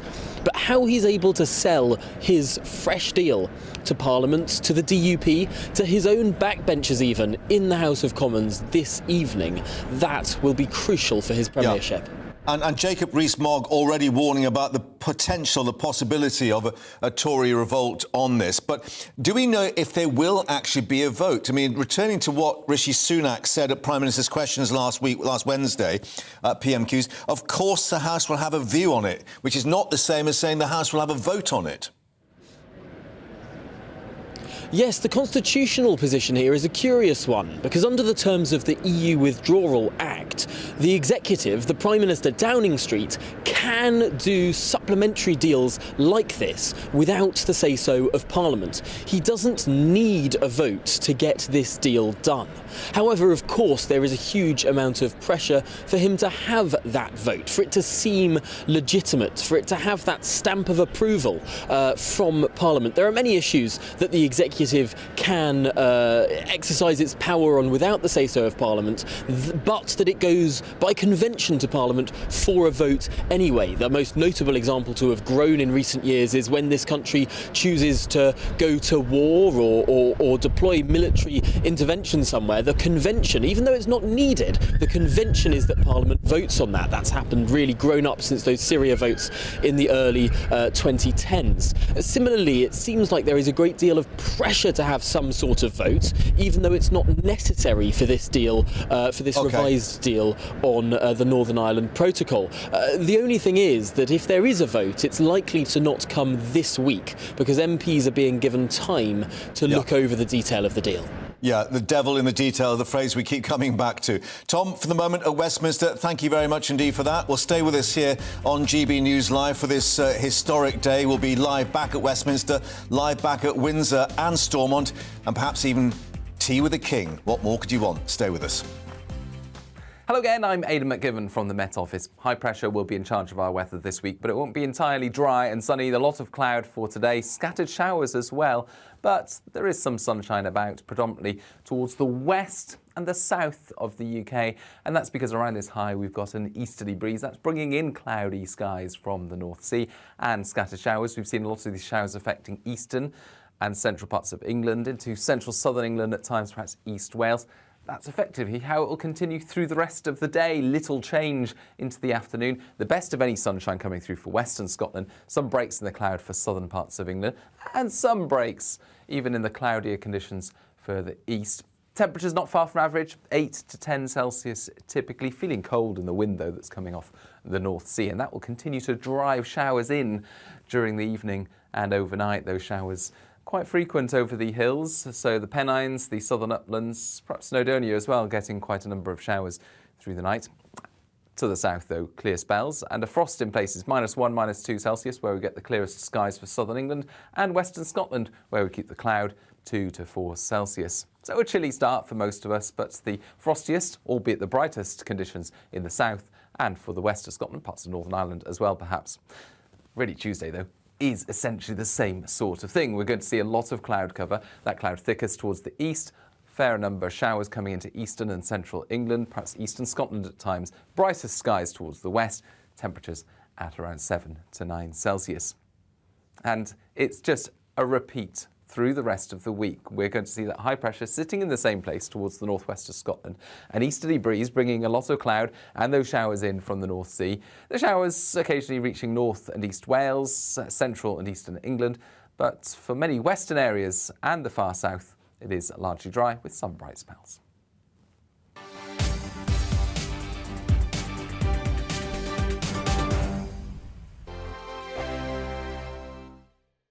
I joined GB News because I was sick and tired of not hearing my views being represented, not just mine, but so many people that I knew and spoke to. I just couldn't get my voice out there. I couldn't say anything. I couldn't do anything. Whatever the narrative was, I kind of had to follow it. GB News is there to provide a voice for those who have been ignored by the establishment media. We think different things, we've got a different style. GB News is here to be optimistic and positive about the future. It's real kind of dynamic and flowing, with the audience very much at the heart of it, like a big family. Here at GB News, we talk about the things that matter to you. Hearing the voices from right across our towns and cities, especially our towns. All sides of the argument represented with a heavy dose of opinion. We're on a mission here to make a difference. And the GB News family really is here for you, and whatever time of day you can watch or listen. Britain's watching. Britain's watching. We're proud to be GB News. The People's Channel. Britain's news channel. Hello, I'm Michelle Dewberry, and you can join me every weekday 6 till 7 on Jubes and Kerr. You're an inspiration to us all. Clip that bit up. Well, you are. That's my ringtone. My political ambitions those days are gone, I can tell you. She's only teasing. Go on. He's probably going to want to lay down now. I'll give him 2 minutes to have one. Let's respectfully disagree. That's what we like on Jubes and Kerr. Come and join us. GB News, the People's Channel. Michelle Dewberry, weekday evenings at 6 o'clock. Westminster is going around in ever-decreasing circles, followed by the media. Britain is broken. How on earth did we get into this mess? But more importantly, how do we get out of it. Join me at 7 p.m, Mondays to Thursdays on Farage, here on GB News. We will have open, rational debate. We've got to work out how Britain moves forward from this. Join us here on GB News, the People's Channel. Britain is watching.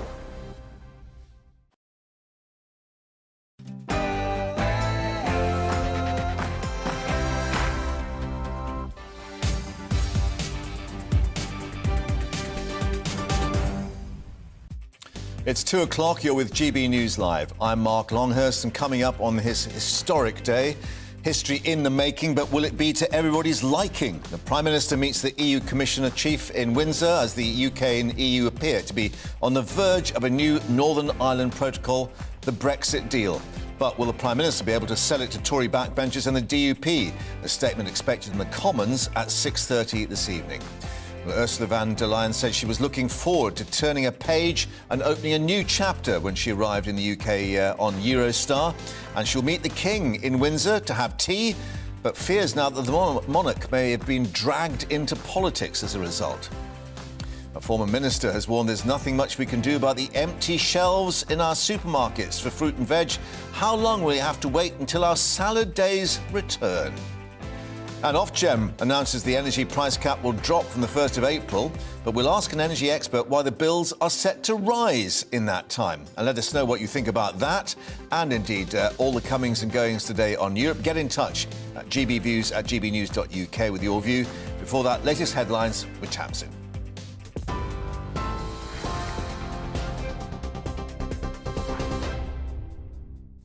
Mark, thank you, and good afternoon from the GB Newsroom. It's 1 minute past 2. The Prime Minister and EU Commissioner are holding talks in Windsor on the Northern Ireland Protocol. Downing Street has suggested the talks could lead to a deal after months of negotiations with Brussels about fixing the protocol. Ursula von der Leyen said earlier she was looking forward to opening a new chapter in relations with the UK. After the talks, Ms von der Leyen will go on to meet the King at Windsor Castle. The energy regulator has reduced the cap on the amount energy suppliers can charge customers, but bills are still expected to rise. Ofgem has announced the cap on the amount households pay on electricity and gas bills will drop by almost £1,000 from the 1st of April. However, customers are likely to pay 20% more on their annual bills, as the government's additional support only partially protects them. This means the average home will likely pay £500 more a year. The Labour leader says he wants to bring the UK back to being a rock of economic stability. Sir Keir Starmer used a speech in London to set out his economic vision, saying Britain needs certainty, but also change in order to achieve that goal. He said his real ambition is growth from the grassroots. A new model for economic growth, growth from the grassroots, where wealth is created everywhere, by everyone, for everyone.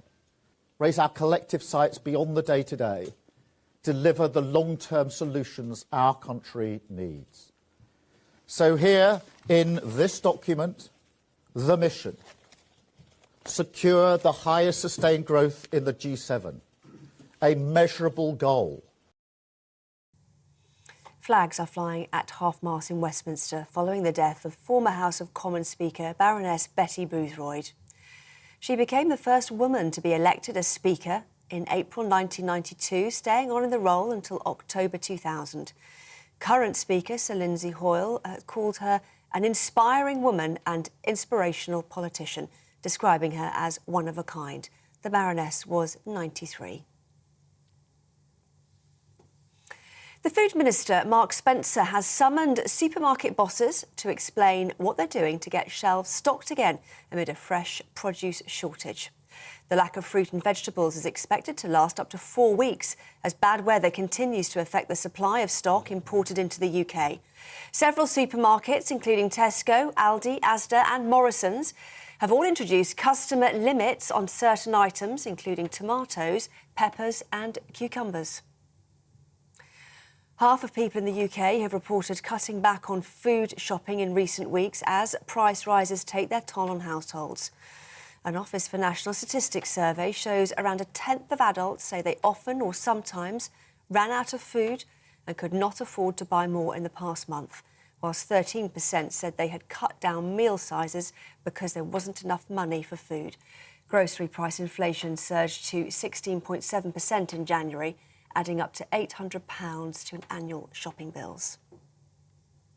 The legal age to get married has been raised to 18 to help protect vulnerable children. 16 and 17-year-olds can no longer wed or enter a civil partnership in England or Wales from today, even with parental consent. The law change means it's now a crime to exploit children by forcing them into an arranged marriage. The Girls Not Brides Coalition has called it a huge victory. Thousands of physiotherapists are set to strike next month, accusing the government of refusing to negotiate over pay. More than 4,000 members of the Charter Society of Physiotherapy at 56 trusts in England will strike on the 22nd of March. It's describing the action as a significant escalation of the dispute. Meanwhile, the CSP says progress has been made with governments in Scotland and Wales regarding offering staff a better pay deal. The Northern Lights that were seen across the UK on Sunday could appear again this evening. According to the Met Office, members of the public captured the lights in Scotland, North Wales, Cambridgeshire and Shropshire. But there was also a rare sighting in southern England as the aurora lights reached as far as Kent and Cornwall. This is GB News. More from me shortly. Now, though, it's back to Mark.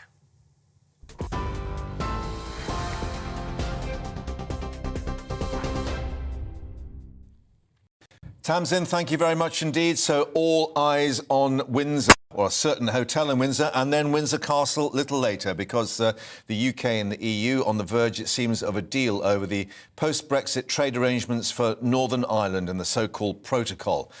Well, the Prime Minister arrived earlier and then met Ursula von der Leyen outside that hotel, the European Commission President, and then expected to address MPs in the Commons, including many perhaps disgruntled backbenchers, later this evening at around 6:30 after he's updated the Cabinet.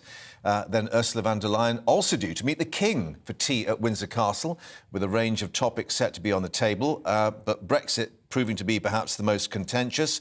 Jacob Rees-Mogg, amongst others, saying that is constitutionally unwise. Well, let's get more outside that hotel in Windsor with Darren McCaffrey, who's been updating us on this historic occasion. And it's been described as final talks, Darren, but do we think there's much yet to sort out, or is this a done deal when she stepped off that Eurostar this morning?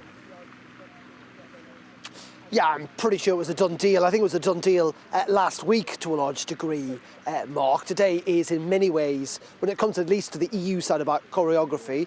Now, what's interesting, what's different, I suppose, about this turn of Brexit negotiations from what we've seen in the past, and my word, you and I and others have reported a lot on this, it's two things. First of all, that actually the negotiations with the EU seem to have been the kind of relatively easy bit of this process.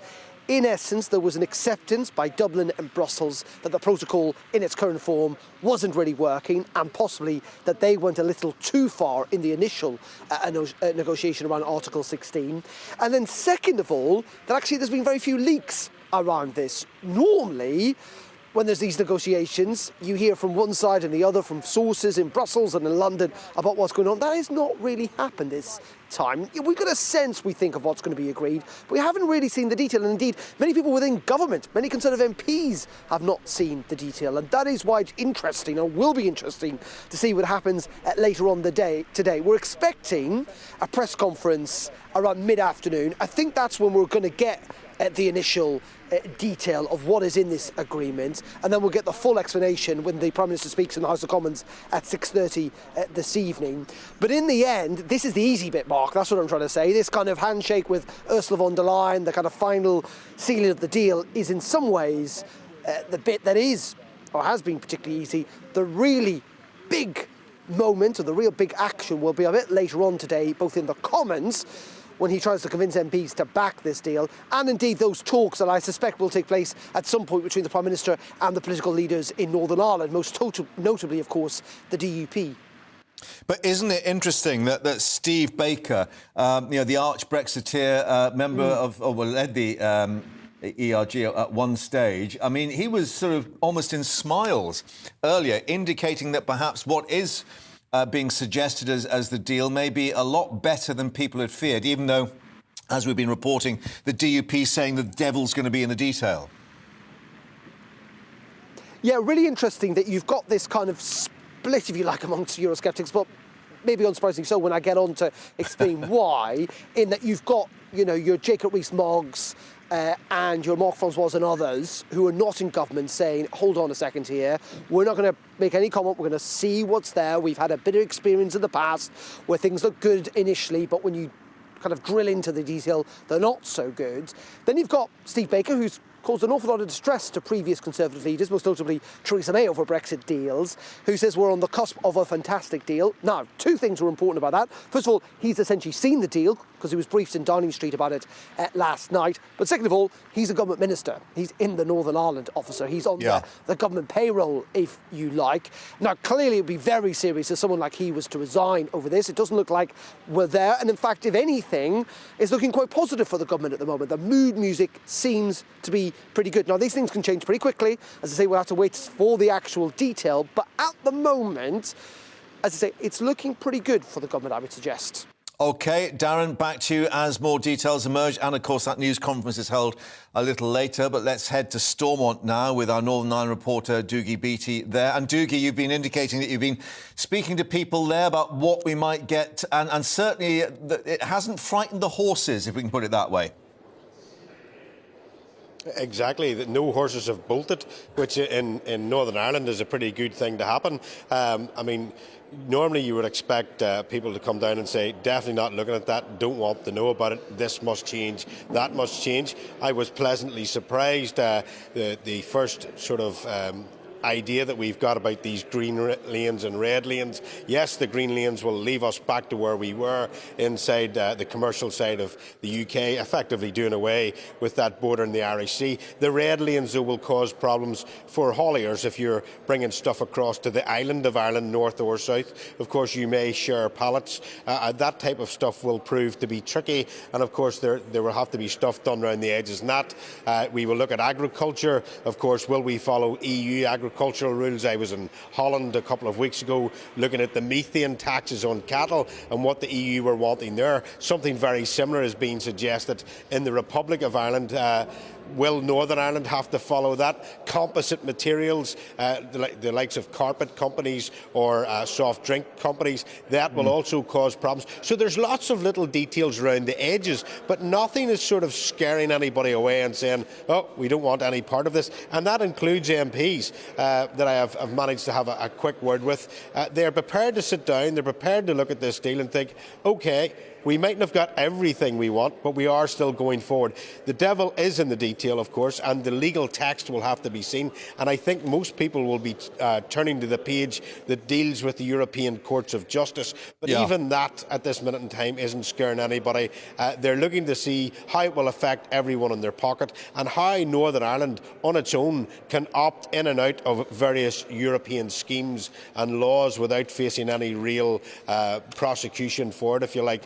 So, all in all, in Stormont at this moment in time, things are looking rosy. As Darren says, that could change very quickly when we start seeing the text. But Article 13.8 of the current protocol always says that anything that has come in its place must be listed. So we will be looking to that particular paragraph to see just what has been changed by the EU and what hasn't. Yeah, and interestingly, the question mark as to what is actually delivered, it may not actually be legally binding. But let's look at the bigger picture as well as the mechanics of these red and green channels and the trade arrangements and so on. There was this central question about sovereignty and what Sir Liam Donaldson described as the democratic deficit, this worry about the oversight of the European Court of Justice.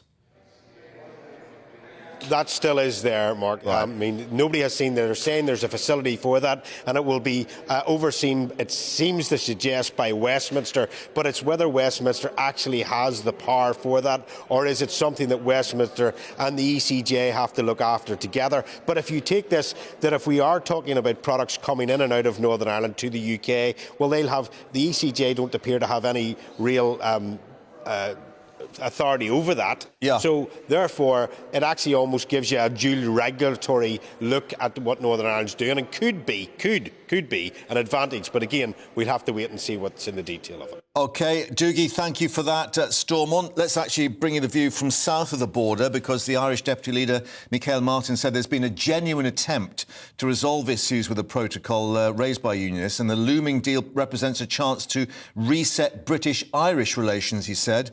All of those issues that have been raised, I think people will find a genuine attempt at response.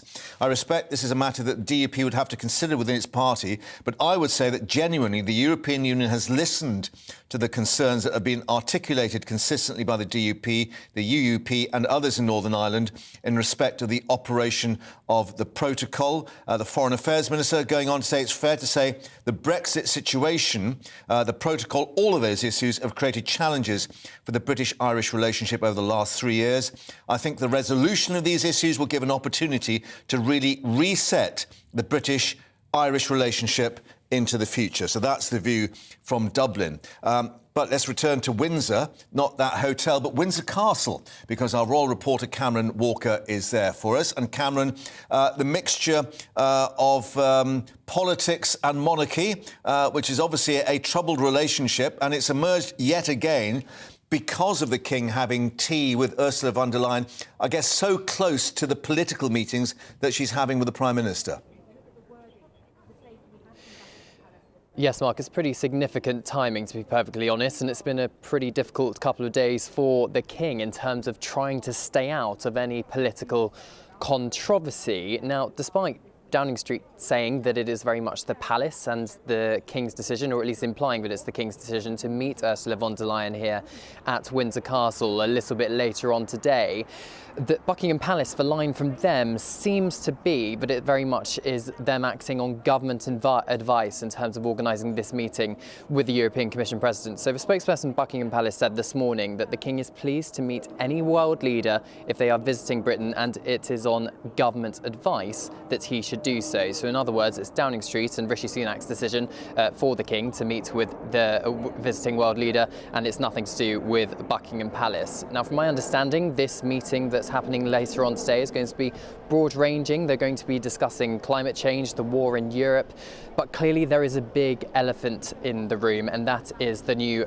Northern Ireland Brexit deal, which Ursula von der Leyen and the Prime Minister are talking about today. And on Saturday, it was widely reported, actually, that a meeting between the King and Ursula von der Leyen was cancelled, and the Prime Minister was criticised for that, because clearly it was him being seen as dragging the King into political controversy at the time when negotiations for this new Brexit deal are very much coming to the final showdown phase, as it were. In fact, government sources were nicknaming it the Windsor Agreement, putting a royal gloss on the whole thing. On the one hand, of course, there's no suggestion of at all that the King has been involved in any of the political talks to do with this new deal. And as Buckingham Palace has insisted this morning, it's not uncommon for the King to meet with a world leader who is visiting the United Kingdom. Of course, the King is head of state in the United Kingdom, but there is a danger that this is seen as the King having some kind of endorsing or indeed putting his blessing on this new deal, when the deal itself has not been domestically approved politically by parliamentarians, the DUP, etc. The Prime Minister, of course, is expected to address Parliament later tonight. But in terms of the meeting itself, there is a huge question mark that remains as to exactly who agreed this meeting it was a good idea for it to take place, because clearly it is a highly contentious issue, being so close to the political meetings. Downing Street is saying it's Buckingham Palace's idea and decision. Buckingham Palace seems to be implying that it was acting on government advice and therefore it was a number 10 decision. I suspect it's a little bit of the two. Yeah, interesting to reflect, however, that a lot of those state visits are actually at Buckingham Palace when the King or the Queen, as it was, received these world leaders and state visitors and so on. It's interesting this is actually happening at Windsor Castle, which one has to reflect. The King hasn't actually made his sort of base as such in these few months. Yes, you're right, Mark. Earlier this morning, I questioned why perhaps this meeting was taking place in Berkshire, so quite so close to Windsor Castle, and in fact, it's made Ursula von der Leyen essentially go out of her way, really, by going all the way out of London. She tweeted a picture of herself earlier today coming off the Eurostar, which is from St Pancras station in central London, and she's had to travel all the way out here to Windsor. And you have to question why the government and Rishi Sunak decided to have the talks in Windsor Great Park, literally a stone's throw from Windsor Castle.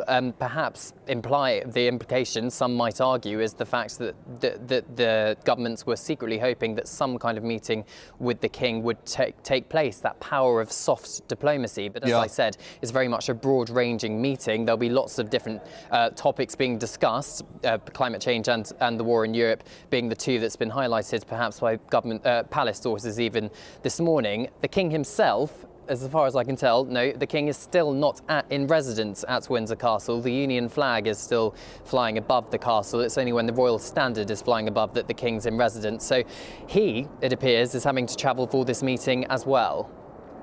Interesting. OK, well, we'll stay with it, and we may get those photos of the tea party at Windsor a little later. For the moment, Cameron, thank you for that. Let's just reflect a bit more reaction coming in with former Tory Cabinet Minister Sir Robert Buckland expressing hope that his colleagues in the Tory party will want to overwhelmingly, as he said, back Rishi Sunak's protocol deal. The former Justice Secretary saying, I think it's reasonable for Conservative MPs to say they want to see the detail, but I do think it's time, he says, that we put the interests of businesses and the people of Northern Ireland absolutely at the centre of this, and we put the importance of the peace process at the heart of it as well, and ask ourselves the question, will the achievement of an agreement today enhance Britain's role in the world and allow us to do more deals on important issues like small boats and other aspects of bilateral cooperation?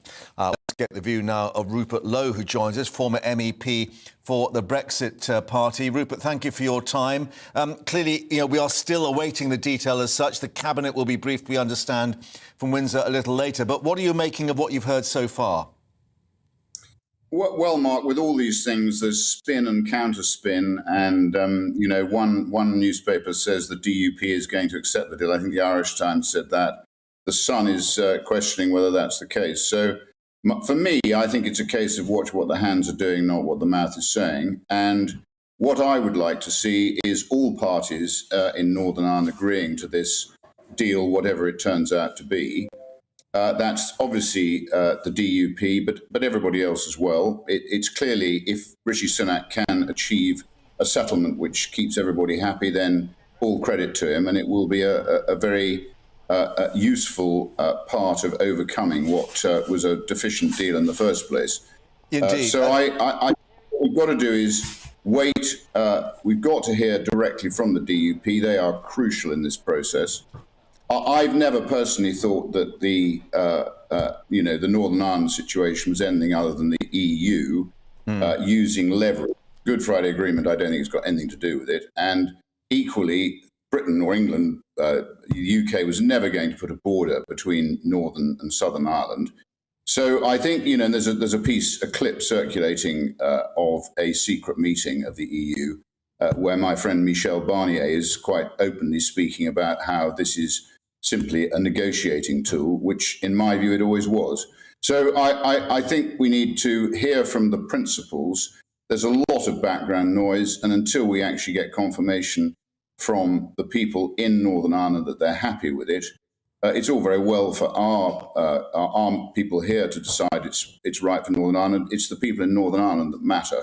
Yeah, we understand Sir Geoffrey Johnson may well have tweeted in the last few moments saying we will take our time, and I think they've indicated that they've got the lawyers looking at the detail and the 7 tests that they want to apply. But just on the wider picture, I mean, let's reflect. Perhaps there's a lot of pressure from Washington as well, isn't there? The Biden administration want a deal done with this anniversary of the Good Friday Agreement.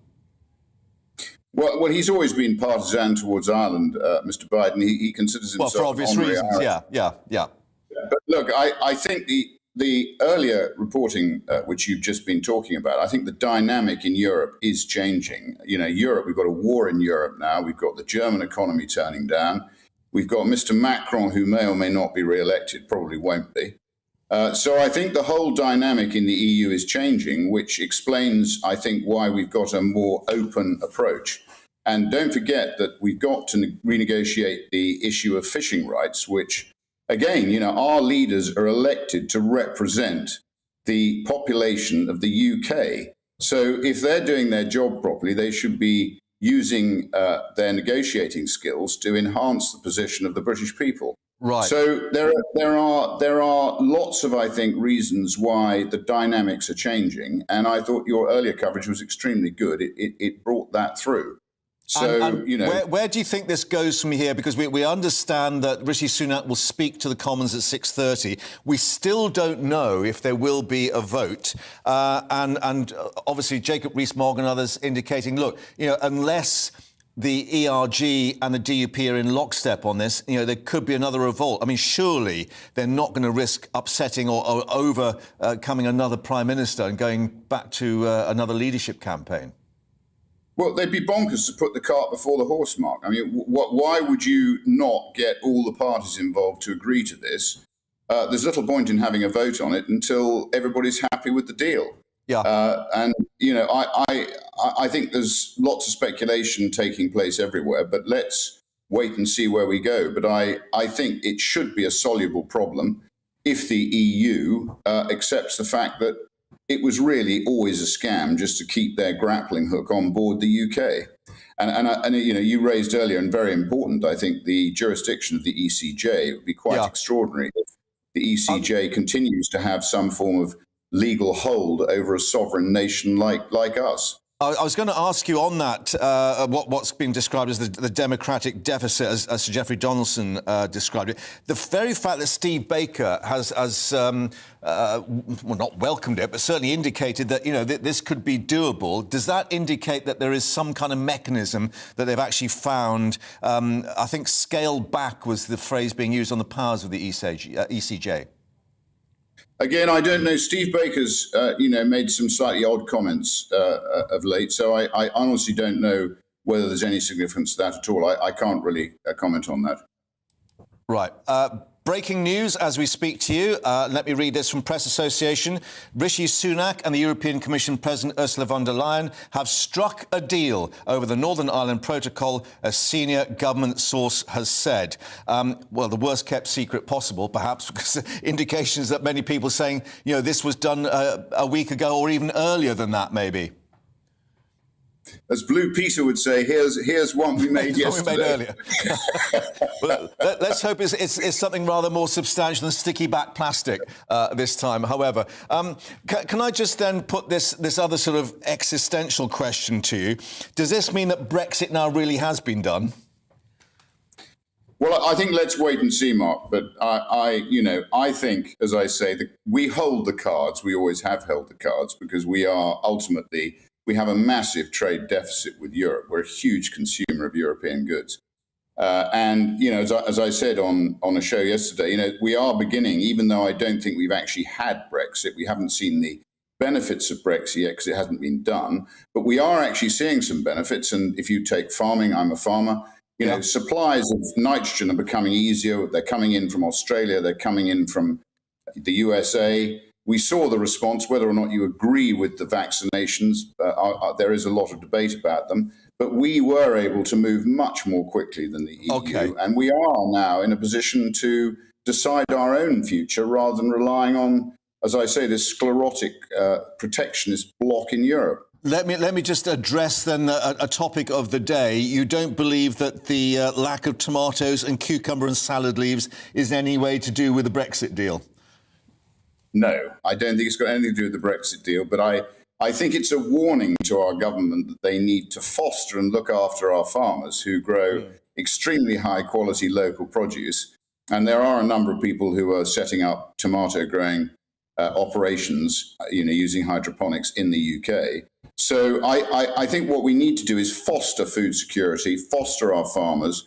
They're being treated very badly by our UK government. And at the end of the day, an overpopulated Ireland is mad not to have some form of food security, which is promoted locally. Yeah, and in terms of growing, as you say, as a farmer, in terms of domestic production, are we capable of doing that, bearing in mind, energy costs and, as you said, nitrogen fertiliser and so on? Well, we're capable of doing it, and obviously the technology is moving on, so it's quite possible now for us to be growing a lot more vegetables than we have in the past. I mean, I don't know, Mark, whether you've tried your turnip recently, but Therese Coffey advised you to try your turnip rather than, and go seasonal, which I think has a lot of truth in it. Yeah, I'm a parsnip man myself, but there we are. Okay on occasions, not always.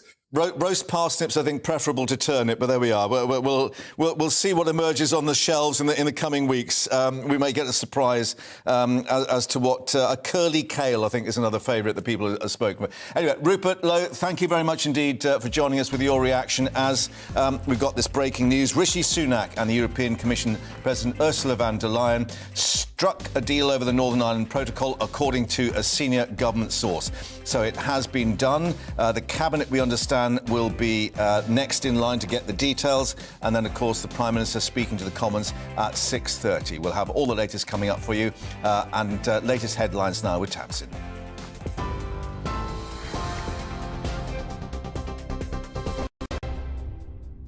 Mark, thank you. Good afternoon. It's 2:30. Well, as we've just been hearing, a government source says the Prime Minister and EU Commissioner have struck a deal over the Northern Ireland Protocol.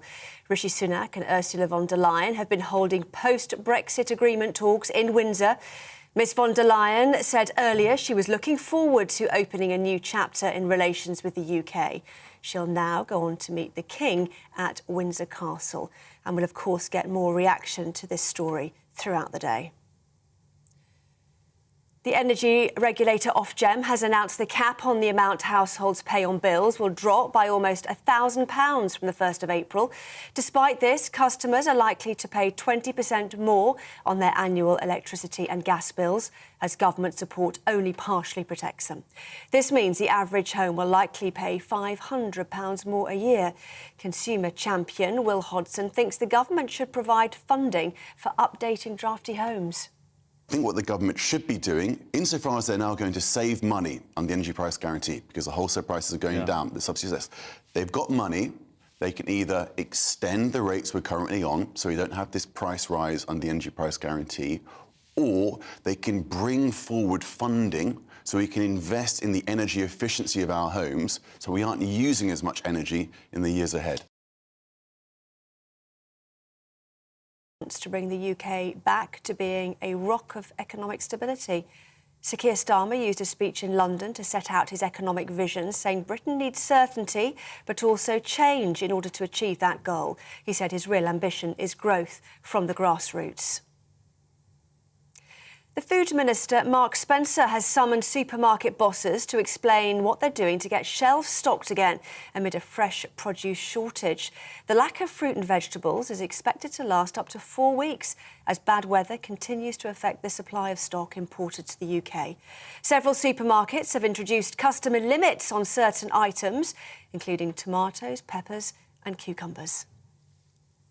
TV, online and DAB+ radio, this is GB News.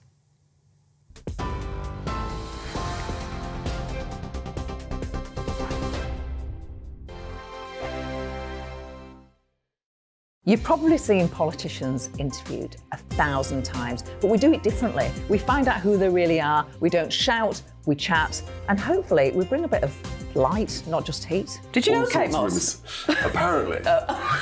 Do you have a pair of jeans or a pair of jeans? No, of course I don't. What would I do with them? My friends are like, oh my God, what's she doing now? Join me every Sunday at 6 for Gloria Meets, only on GB News, the People's Channel, Britain's news channel. I'm Jacob Rees-Mogg, the Member of Parliament for North East Somerset and a former government minister. For years, I've walked the corridors of power in both Westminster and the City of London. I campaigned in the largest democratic vote in our island's story. I know this country has so much to be proud of. We need to have the arguments, the discussions on how we make it better. The wisdom of the nation is in its people. Vox Populi, Vox Dei. That's why I'm joining the People's Channel. Join me Monday to Thursday at 8 p.m. on GB News, Britain's news channel. Here on GB News Live, we'll be keeping you in the picture, finding out what's happening across the country and finding out why it matters to you. We'll have the facts fast with our team of reporters and specialist correspondents. Wherever it's happening, we'll be there from 12 noon on TV, radio and online. GB News, the People's Channel, Britain's news channel. I'm Andrew Doyle. Join me at 7 o'clock every Sunday night for Free Speech Nation, the show where I tackle the week's biggest stories in politics and current affairs with the help of my 2 comedian panellists and a variety of special guests. Free Speech Nation, Sunday nights from 7 on GB News, the People's Channel, Britain's news channel. I'm Michael Portillo. Join me on GB News on a Sunday morning for topical discussion, debate, arts and culture, and sometimes even ethical dilemmas. I don't always agree with you, Michael. Michael Portillo, Sundays on GB News, the People's Channel, Britain's news channel.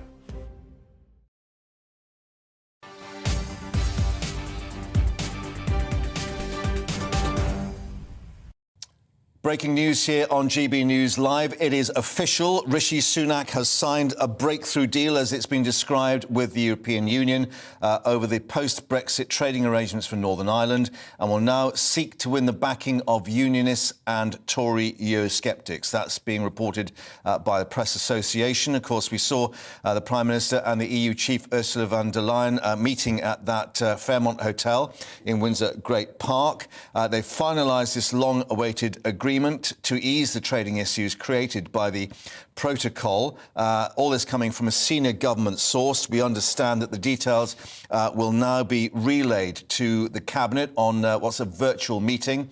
Then there will be a news conference, and then following that, Rishi Sunak will address the Commons at 6:30. In addition, we're being told Ursula von der Leyen meeting the King for tea at Windsor. Whether that's to celebrate or not, we don't know, but certainly that's caused some controversy itself.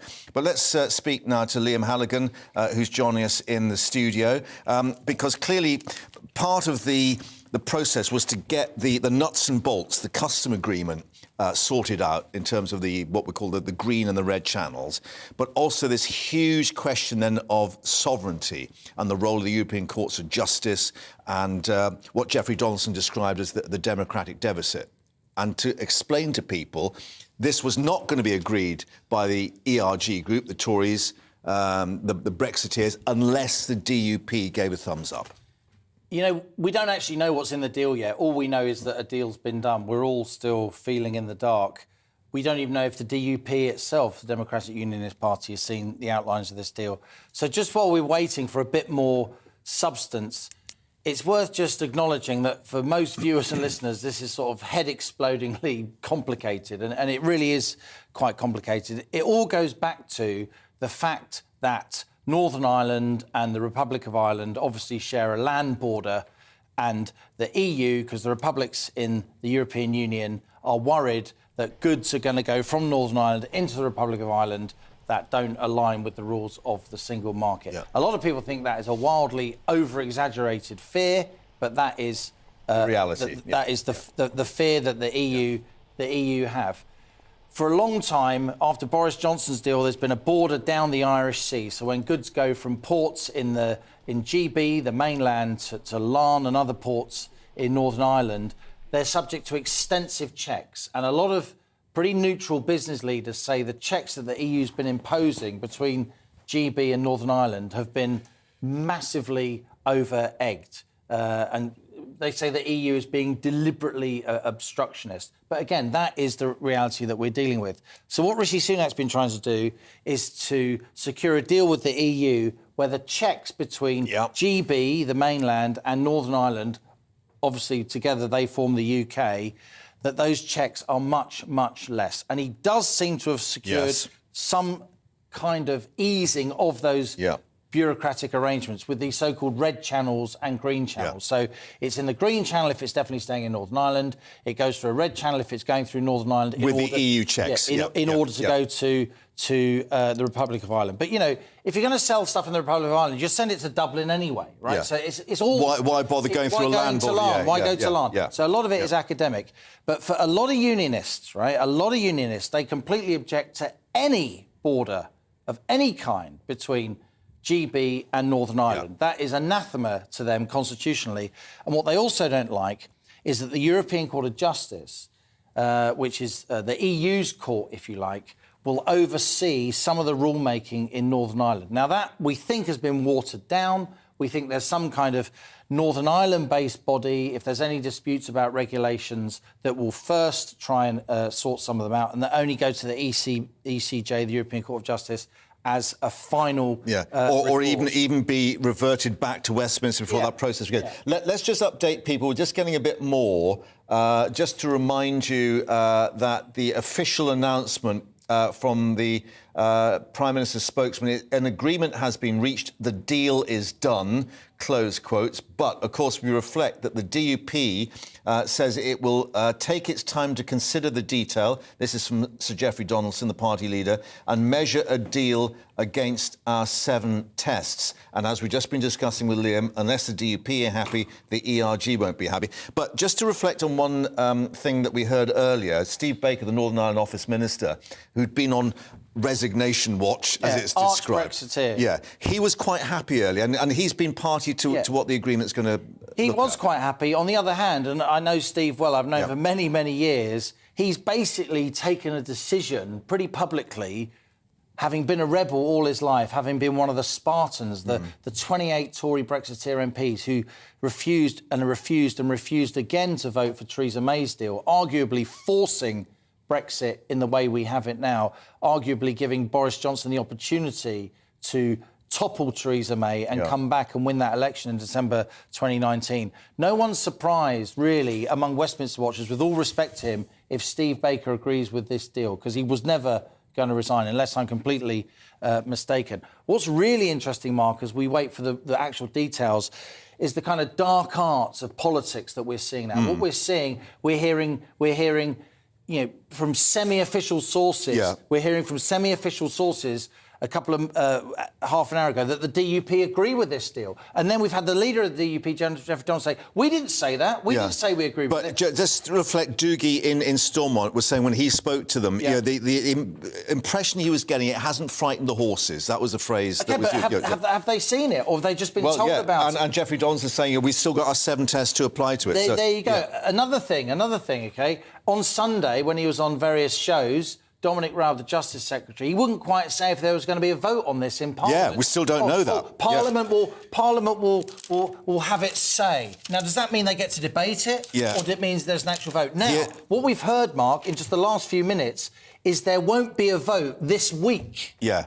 Here's the quote from Prime Minister's questions of Rishi Sunak. Of course, the House will have a view on it. Yeah. That's not saying they'll have a vote on it. As Dominic Raab said, the House will have its say. Now, if there's not a vote, that is a dangerous... They're obviously delaying the decision on whether there's going to be a vote by saying there's not going to be a vote this week. OK. As Darren McCaffrey said earlier, and he's completely right, if the Tory backbenchers aren't given a vote, right, they will take control of the order paper and they will find a way to have a vote. They'll amend another piece of legislation making to get it onto the order paper. Making that a symbolic vote about this. Right, well, let's head to Downing Street now, because Olivia Utley is there waiting for us. And Olivia, on this particular timetable, we know that the Prime Minister will be speaking... Well, the Cabinet, first of all, is being updated, we understand, virtually from that hotel in Windsor, which boggles the mind. Then we've got Rishi Sunak addressing the Commons, but we still don't know if there'll be a vote on this deal and what happens, of course, if the ERG decides to kick off.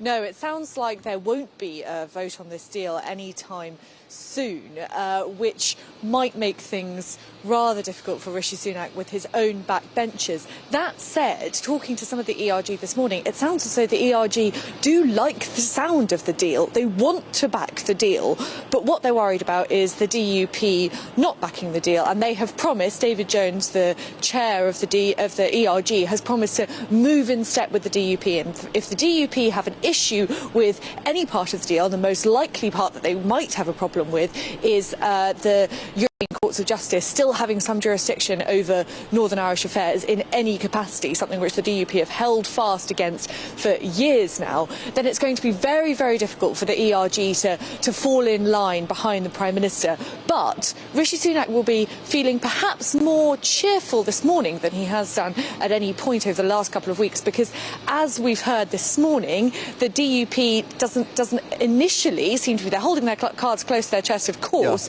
but they're not initially coming out very strongly against the deal.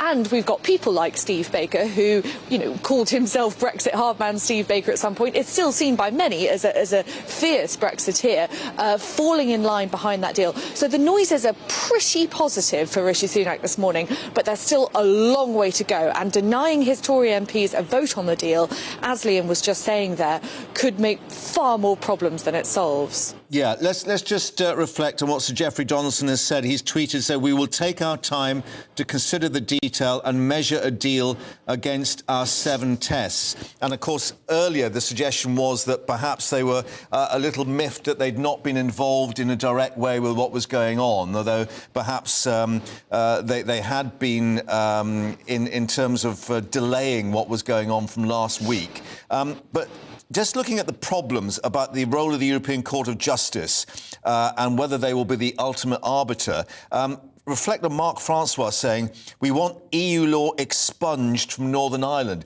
No indication that will actually be the case at the moment.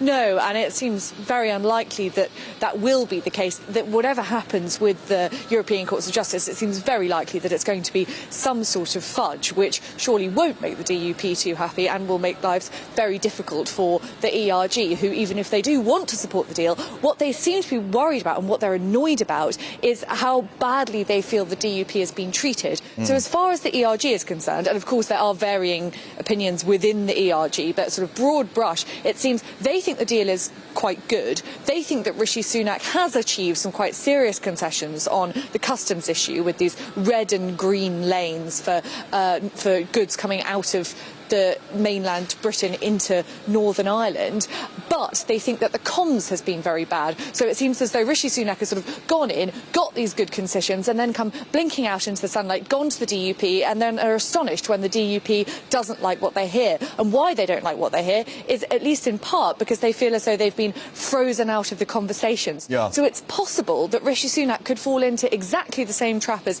Theresa May, who many felt actually secured quite a good deal, but was so bad at sort of politics and comms surrounding it that it sounded like quite a bad deal, at least to hardline Brexiteers. And, of course, it was Boris Johnson that did for her. Well, let's move on from Downing Street. Thank you for that, and speak to Jim Pickard, Chief Political Correspondent at the Financial Times, joining us there in Westminster. Jim, just a thought on that. We haven't heard anything from Boris Johnson, who, of course, Jacob Rees-Mogg described as the biggest figure in UK politics and fundamental to this deal. Yeah, and I think if you go back a few years, the thing to remember about what happened here is that the DUP were all in favour of Brexit. They wanted a Brexit where Northern Ireland remained fully part of the United Kingdom and wasn't treated differently. Theresa May's deal, they felt, didn't satisfy those terms. Boris Johnson then came up with a deal which the DUP hoped to get behind, but when they saw the fine print of it, they realised that they had been completely stitched up and that Northern Ireland would be treated as part of the single market when it came to trade. The DUP were horrified, they voted against that deal, but for whatever reason the ERG of supposedly hardline Brexiteers voted for that deal, and so the DUP have been seething since then. They've been obviously refusing to take part in the Stormont power sharing, and it's understandable that they want to read the fine print before they make a decision as to whether or not to support this deal, because having been stitched up by Boris Johnson, they do not want it to happen again. And there's a certain irony here of hearing ERG Tory MPs saying they would not possibly accept anything that left a trace of ECJ oversight over Northern Ireland or left any kind of paperwork over trade coming from Great Britain to Northern Ireland, when they accepted much worse terms from their perspective, from the DUP's perspective, a couple of years ago. Yeah, expunged, the word that was used by Mark Francois. But let's look at consequences and what happens next. because clearly the DUP need to be on board to get Stormont back working and for them to return to power sharing. But what about the position of the ERG, which seems to have been in lockstep with the DUP? Could Rishi Sunak afford to carry on without their support? Up to, what, 30 MPs, we think, involved in that particular grouping?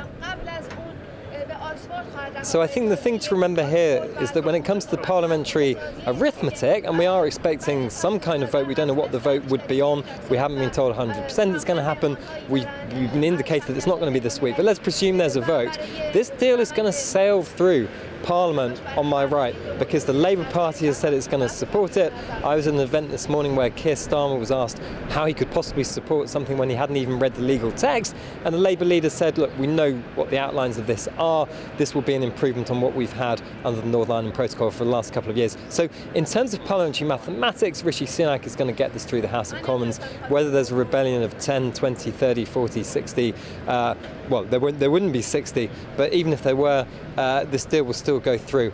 The more important thing politically and from Rishi Sunak's reputation, and if you think about the Good Friday Agreement, what really matters here is can he persuade the DUP to take part in power sharing again in Stormont? The stakes are very high. And if you think about the violence that's occurred in that province over my lifetime and beyond, it is not inconceivable that Rishi Sunak gets this deal with the EU through Parliament, but he doesn't get the DUP back in Stormont, and that will be another running headache for his administration. Yeah, and one reflects on, of course, events at Omagh in recent days in that respect. Jim in Westminster, thank you very much indeed for that. But let's head back to Stormont. Doogie is there still, who's been taking the temperature. And, of course, we got a little bit more from Sir Geoffrey Donaldson now, indicating that they will measure these 7 tests against the detail. Yes, they will not, as I said earlier, be sold the same donkey twice. They've been brought here so many times and put back again. And it is strange, of course, you heard about Theresa May's deal and very bad comms presenting it and immediately kicked out. Well, this deal, we have to see, is it very good comms that has brought it this far? And people seem to be initially, I'll not say happy enough with it, but think they can work there, there's room for manoeuvre, and it could end up all very bad. So, I mean, things like those red lanes, does manufacturing in Northern Ireland fall underneath European laws and the ECJ, or does it go under UK laws if it's going into the UK? Things like that could actually halt people in here going back in to take power once more. So as much as it looks like a good deal and it's being spun like a good deal, as Geoffrey Donaldson has said, the devil will be in the detail. They will have a really good look at this and say, OK, we're going to go with this or not. It could be, I would imagine, possibly a week before he actually makes any decision on this as where the party is going. But initially, with the headlines it's there, it looks OK. OK, interesting. We'll see what the detail is, of course, and indeed how they measure those 7 tests. Doogie, thank you very much indeed for that. Let's just reflect a bit more with Liam here in the studio. Just looking at more reaction, Theresa Villiers, who was with us with Prime Minister's Questions on Wednesday, former Northern Ireland Secretary. Crucial for Rishi Sunak to give MPs a vote on the deal. Downing Street declining to commit to one. Yeah, I mean, I've got a lot of respect for Jim Pickard, ex-FT political correspondent myself. I'm not sure about what he said. Yeah, he may get it through, but it could be tight. And if he's getting it through on Labour votes, that is if the Prime Minister has to rely on Labour votes... Which Keir Starmer has offered officially. Of course he's offered them, because it makes Rishi Sunak's life backs him into a corner, more difficult. I do think it's a real issue for the Prime Minister. And I think Olivia's hit the nail on the head, with all respect, because she said that it may be look quite sort of clever to say, oh, you're not going to have a vote yet. But that will just wind up these parliamentarians who are masters of economic procedure. Be interesting to see, by the way, what Jacob Rees-Mogg says tonight on his GB News show. On his first show, He is a key parliamentary organiser and also has a lot of sway on the backbenches. Yeah, and he has said something quite interesting, that key to this, or fundamental, will be the position of Boris Johnson, who we've not heard from, not a dicky bird. We haven't heard from Boris Johnson, no, and he will be keeping his powder dry, and he will be seeing which way the wind is blowing. Look, what's actually happening in the Conservative Party, and the reason why people like Michael Howard former leader, Lord Howard, yeah. and people like Steve Baker, who's sort of a newly ennobled minister, if you like, though he was a Brexit minister during the Brexit wars and then resigned.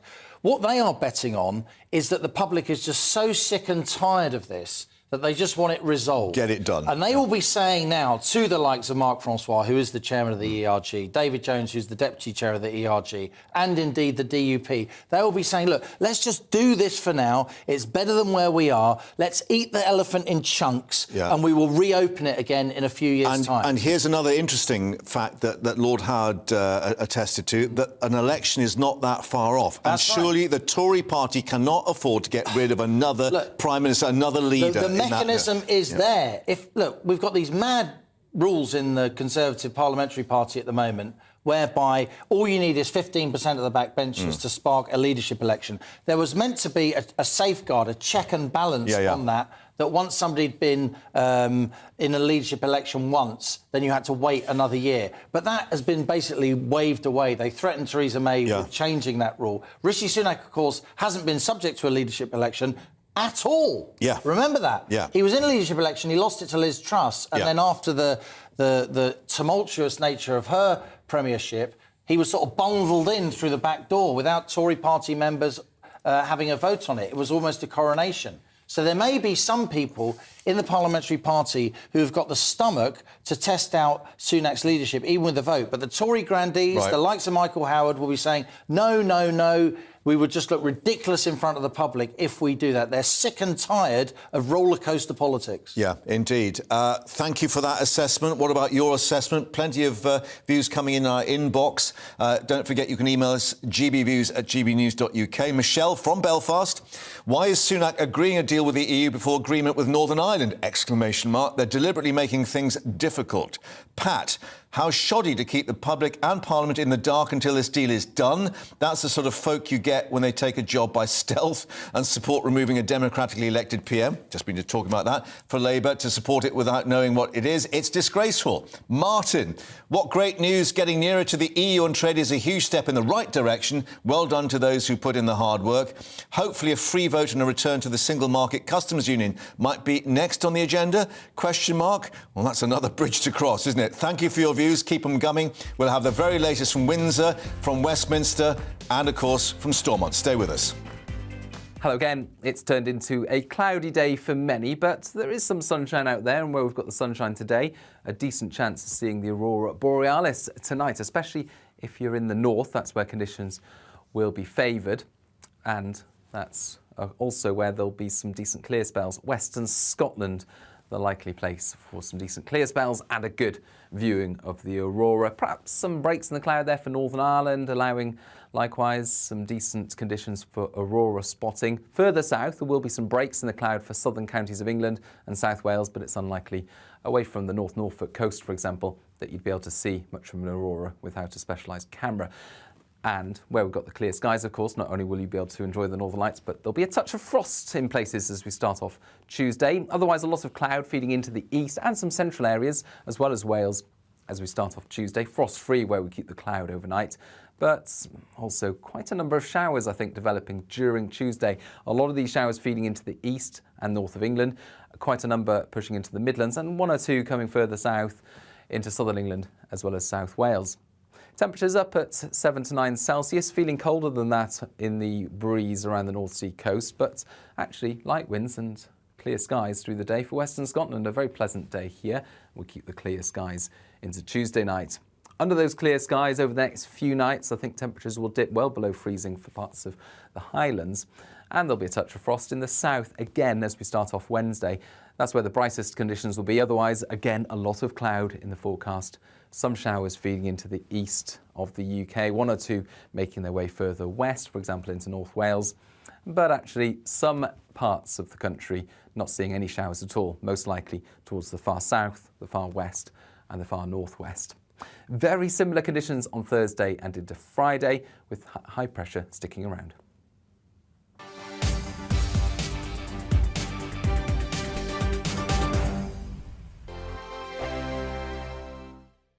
It's all about family, being in people's living rooms, all the interaction and getting to know who our viewers and listeners are. When I was young, my dad used to say, "Nana, stop arguing." I wanted an outlet that would enable me to give my opinion. People are going through a really hard time right now, and I know that you don't feel like you're being listened to by the establishment. I came to GB News because it's the people's channel, and I want the audience to have their say on the events of the day. We're dynamic. We do something different. Democracy shows that the wisdom of the nation is in its people. I get to travel to find out what the story is from a personal perspective. The British people aren't fools. We know when we're not being told the full story. We've got to work out how Britain moves forward from this. It's the best country in the world. The establishment had their chance. Now we're here to represent your views. Britain's watching. Britain's watching. Britain's watching. We're proud to be GB News. The People's Channel. Britain's news channel. Hi, Andrew Pierce here. Join me every Friday lunchtime for a proper no-nonsense debrief of the week's events. With special guests in the studio and the GB News team on the ground, I'll be getting you up to date with news, some intelligent discussion and my own sharp take. The weekend starts here with me every Friday lunchtime on GB News.